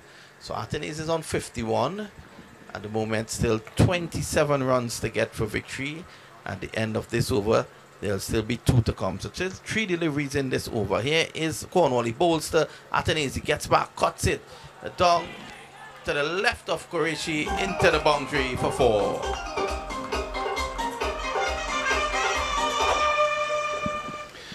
Well, there we see bad feeling from Qureshi. Had he just gotten the body behind him, that would have certainly prevented the boundary. But Athens continued to show his value with the bat. He has 55 now from only 28 deliveries. And he continues to bat very well. Cornwall to bowl him. He is driving out towards long on. And there should be 2. There will be 2 because Burton is already on his way back for the second. And that's all it will be. So the total has advanced now to 137 for loss of 2. And with 1 delivery left in this Cornwall's final over, so far he has gone for none for 30 from 3.5. And here is Cornwall around the wicket. Now he comes in and bowls, and this is outside the off stump. It takes the bottom edge of the bat. It's going to run away for 4, and I think Athens has put this game to rest in this over. The score is 141 now, 17 to get for victory, and still 1 delivery to come in this over. I think that's the end of the over, and that's 4 byes that's gone, and the over has been completed. So 18 overs are gone, 2 remaining, and the score, the required rate, has been brought down to 8.5 runs and over at this stage, and we'll have to Angola Tigers. They have really bounced up very well in this match. Cornwall bowling 4 overs for 30 runs with no success after his good batting performance of 73 earlier this afternoon.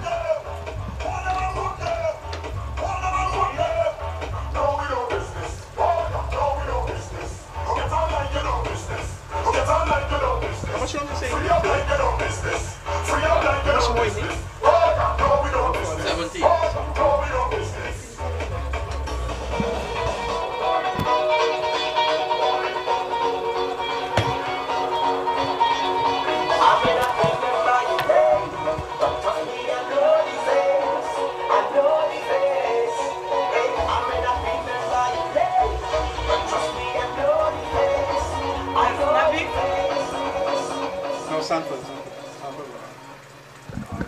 Sanford is on his way now to bowl to Burton. Burton is bowled in the middle and off stump. And probably the best thing to happen for the Angolan team is the loss of that wicket.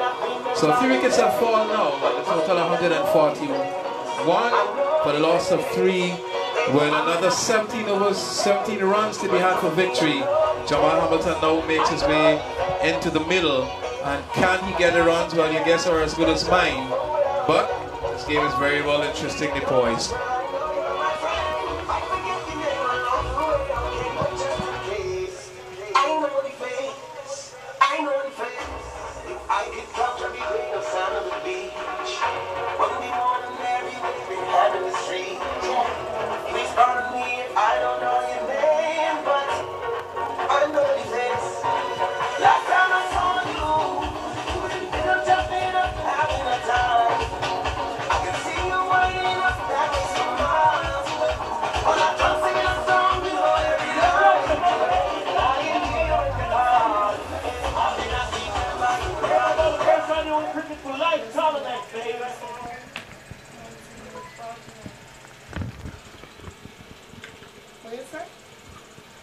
So, Sanford breathing some life back into this game by sending back Burton.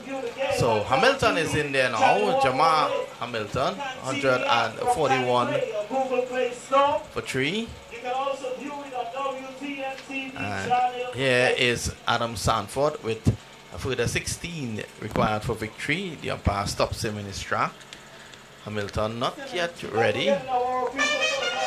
So 17 to get. 158 the target. So Sanford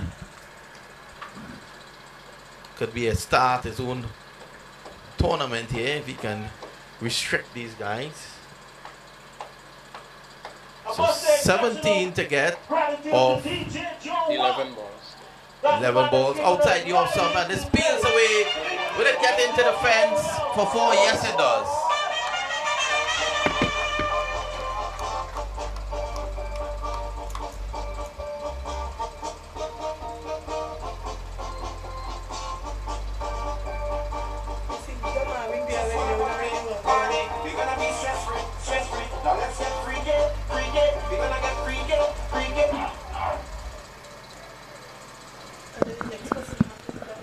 So it's going to be Adam Sanford to continue as the changes are being around by, of course, Chip Narayan Chandapal lending his experience. So another 13 runs is required from what, 12 balls or 10 balls? So that should be very much on the way for the Angolan Tigers. Here is Sanford to bowl to Jamal, who's hitting this some in the region of actual cover, shies at the stumps of Chandapal, but in the end the batsman quickly home for that single. So is it another what, 12 runs for victory? Hamilton has gone by 1 to 5 and the score to 146 for the loss of 3. And Anguillans really have kept wickets in the tank so that they can really launch an all-out attack. But this innings has been, first of all, propelled by Justin Athanas. Very well played, 57 from 30 balls, as Sanford comes into bowl to him now. 146 a total for 3. And here's Athanas, a shortish delivery from Sanford. He's pulling it out to the boundary. We have to wait and see whether it goes across the road. In fact, it does. So total advances now to 150. So I've done that for the loss of 3 wickets.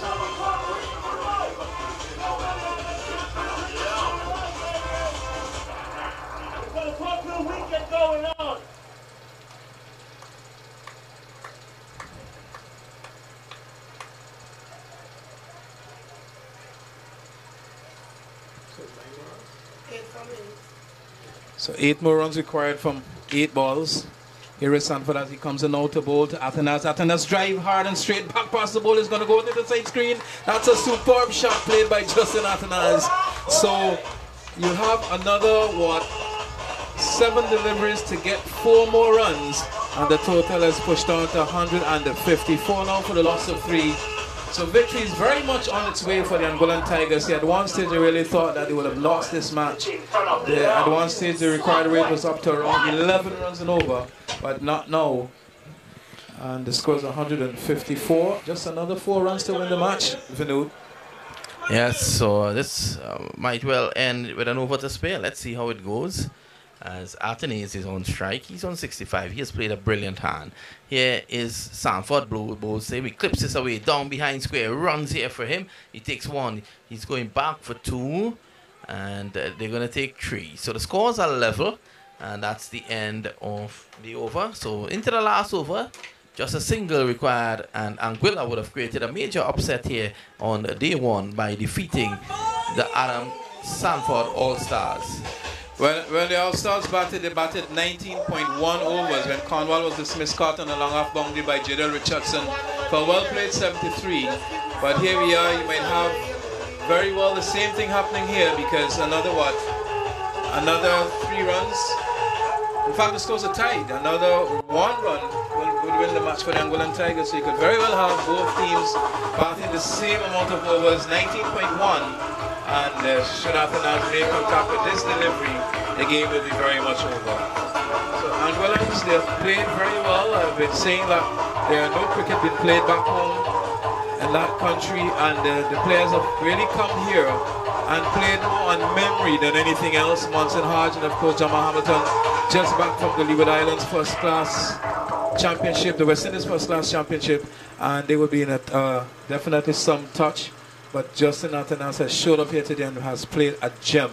Here is Smith as he goes in out to bowl to Atanas, who's driving down towards the long-hand boundary, and there goes that winning run. So they have won the match, Anguilla, and they've won it with what, some 5 balls left, and the total 159 now for the loss of 3. So a resounding victory here by the Angolan Tigers, defeating Adam Sanford All-Stars by 7 wickets and 5 balls to spare, and they should be very, very well pleased with this performance, Vinod. Very good performances. I think it'll do a lot for cricket in Anguilla as well. I always like to see teams come up, lesser rated teams, and perform well. They've done that here today. A number of errors, I think, were made by the Adam Sanford All-Stars. I thought the rotation of the bowlers was something that left a lot to be desired. A number of the batsmen didn't get off. So it's something to learn for them. They're still in the tournament. If they win their other match, they could still enter the playoffs. So we are still here and are hoping to see what will happen. So victory today, but all in all, Anguilla would have won, but I think cricket was the biggest winner on the day. Well, of course, there you had it. The first day in the Cricket for Life tournament has been completed. There were victories for the Spartans and now victory for the Angolan Tigers.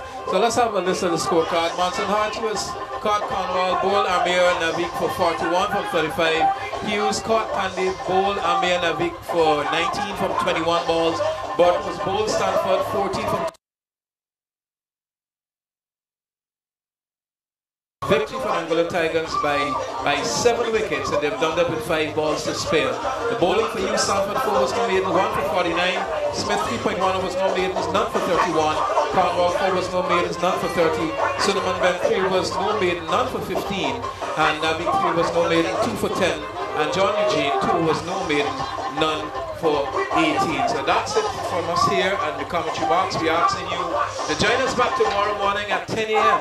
when we'll have more coverage of this Cricket for Life T20 tournament that's played here in St. Martin. So on behalf of Vinod and myself, it's bye for now, and join us back here tomorrow morning.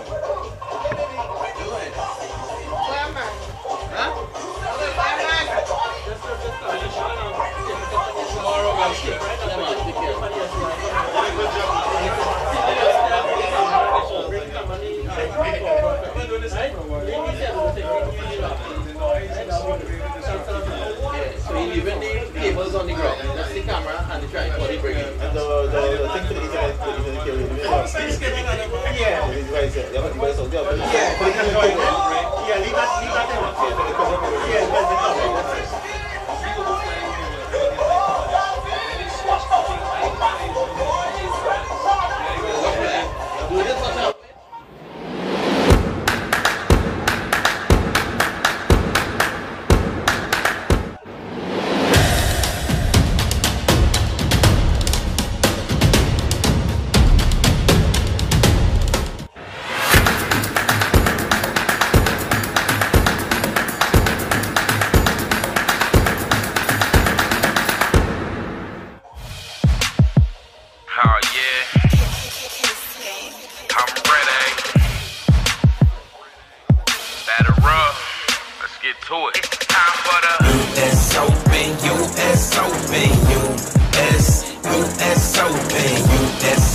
Team of winners, been hanging with winners since I was just a beginner. I'm hungry, feed me now, just bring it and go. Big trophies, loud crowds, fans around the globe. I done lost before, but see that's what made me grow. Now I'm ready. Got a champion heart, I got a champion soul, and I came to win. For that I lose it all. US Open, US Open, US Open, US Open, US Open, US Open, US Open, US Open, US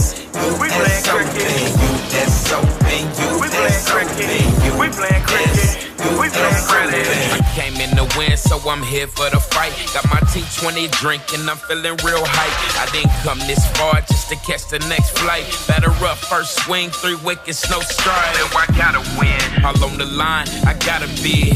They say hard work pay off, or something gotta give. Well, I know what I gotta give. My best because this time I gotta win. Time for the US Open, US Open, US Open, US Open, US Open, US ready for the US Open, We playing US cricket. Open, US We playing cricket. US Open, We playing cricket. We playing cricket. We playing cricket.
everything went well? Good man. Somebody need to control the DJ. He's spoiling the broadcast. Because he's talking in between the balls. Bola running in, he's talking. Okay, so you don't want him to talk in between the balls? No, I'm talking between the balls. Contributions to first Guyanese cricket, and secondly to West Indies cricket, and thirdly to worlds ago. And that was phenomenal. So I want to thank you. I want to ask you to say a few words to this audience, because they're all looking forward to seeing you. Everybody's happy to see you, and they want to see you also on the field. So a few words to you. Thank you, Mark. Good evening, all.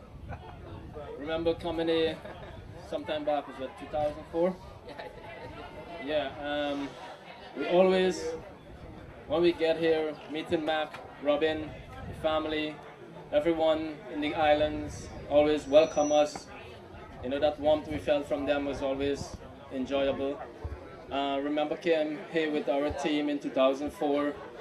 You know, the guys came here and they had such a good time in the evening that next day they could not perform well on the cricket field. You know, I don't know if you said that. A strategy. I don't know if you set that up, Mark, because next day they were sleeping in the dressing room.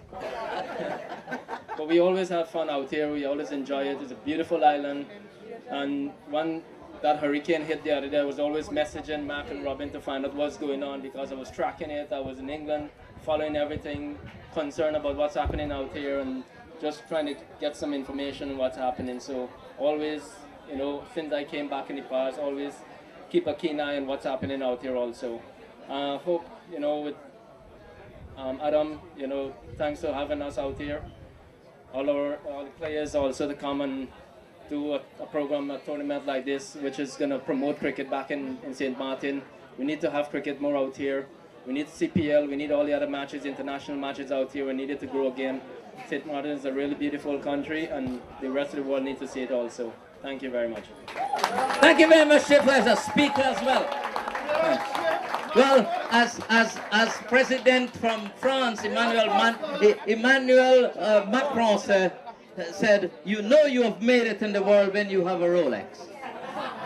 So you know you have made it. I want to thank my family here for contributing to this. I want to thank the ministers of government, the MPs of government that turn out here. I hope you guys will see what we are doing here, and you support the sport and give us a permanent feel of our own, that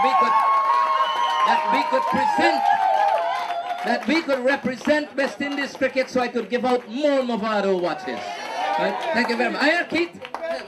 Well, Mark, I come to receive my Movado watch too. But the selectors have gotten it wrong.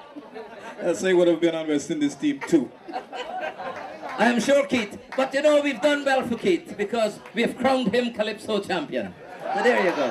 Right? Thank you all very much. Good.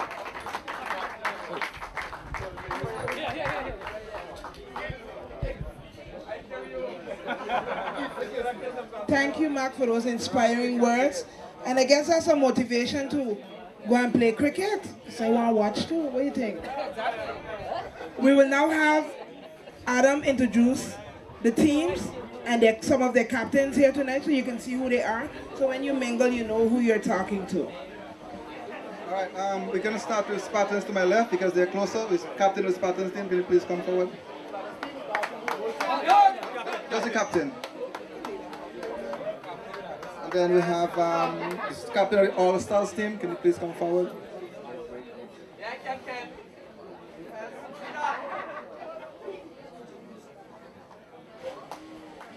The captain of the Combine United. Can you please come forward? Also the captain of the Anguilla team. Can you please come forward? The Kalinago Braves, I'm sure they're on the way from the airport coming here. If the captain is here, can you please come forward? And also the captain of All-Stars, Sean, can you please come forward if you're here, please? And my two further players from Australia and can you please come forward, Mr. Qureshi and Mr. Nagvi.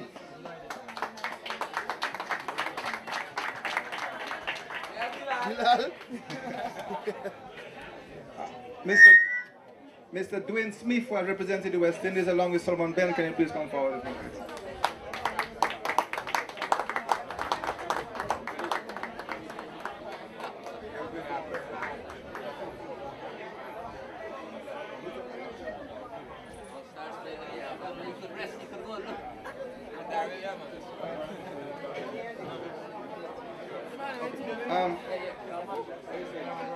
I think that's it for now. The Kalinago Braves, if you're there, I guess they are not here right now. All right, thank you very much. Can you just get a nice picture?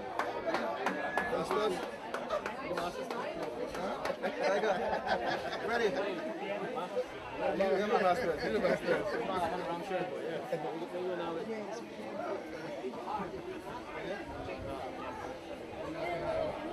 Which camera are you looking at? Let's look over there. Get somewhere. That's it? Ready, that's it? Yeah, that's it, Freddie. For the rest of them, look after themselves. Yeah. Hey, what's up, man? How's the flag? Thank you very much. I would like to call Mr. Maxwell. Yes, let me. Okay, bless you. Mark? He disappeared?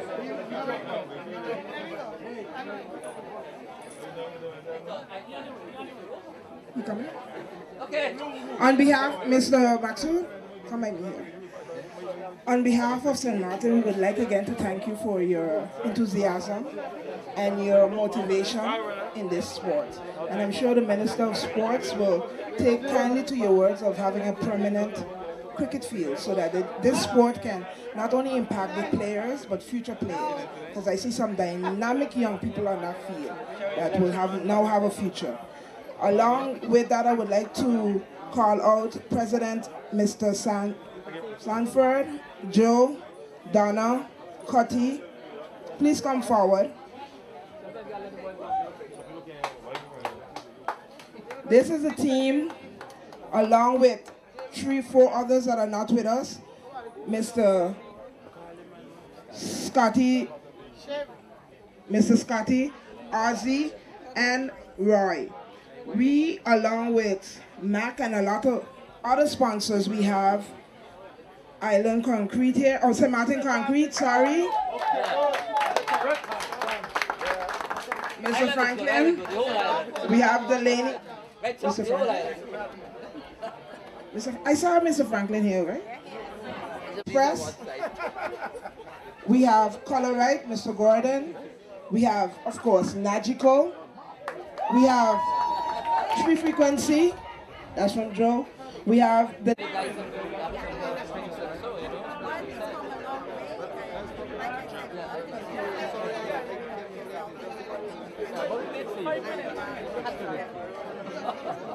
You have to get it like this.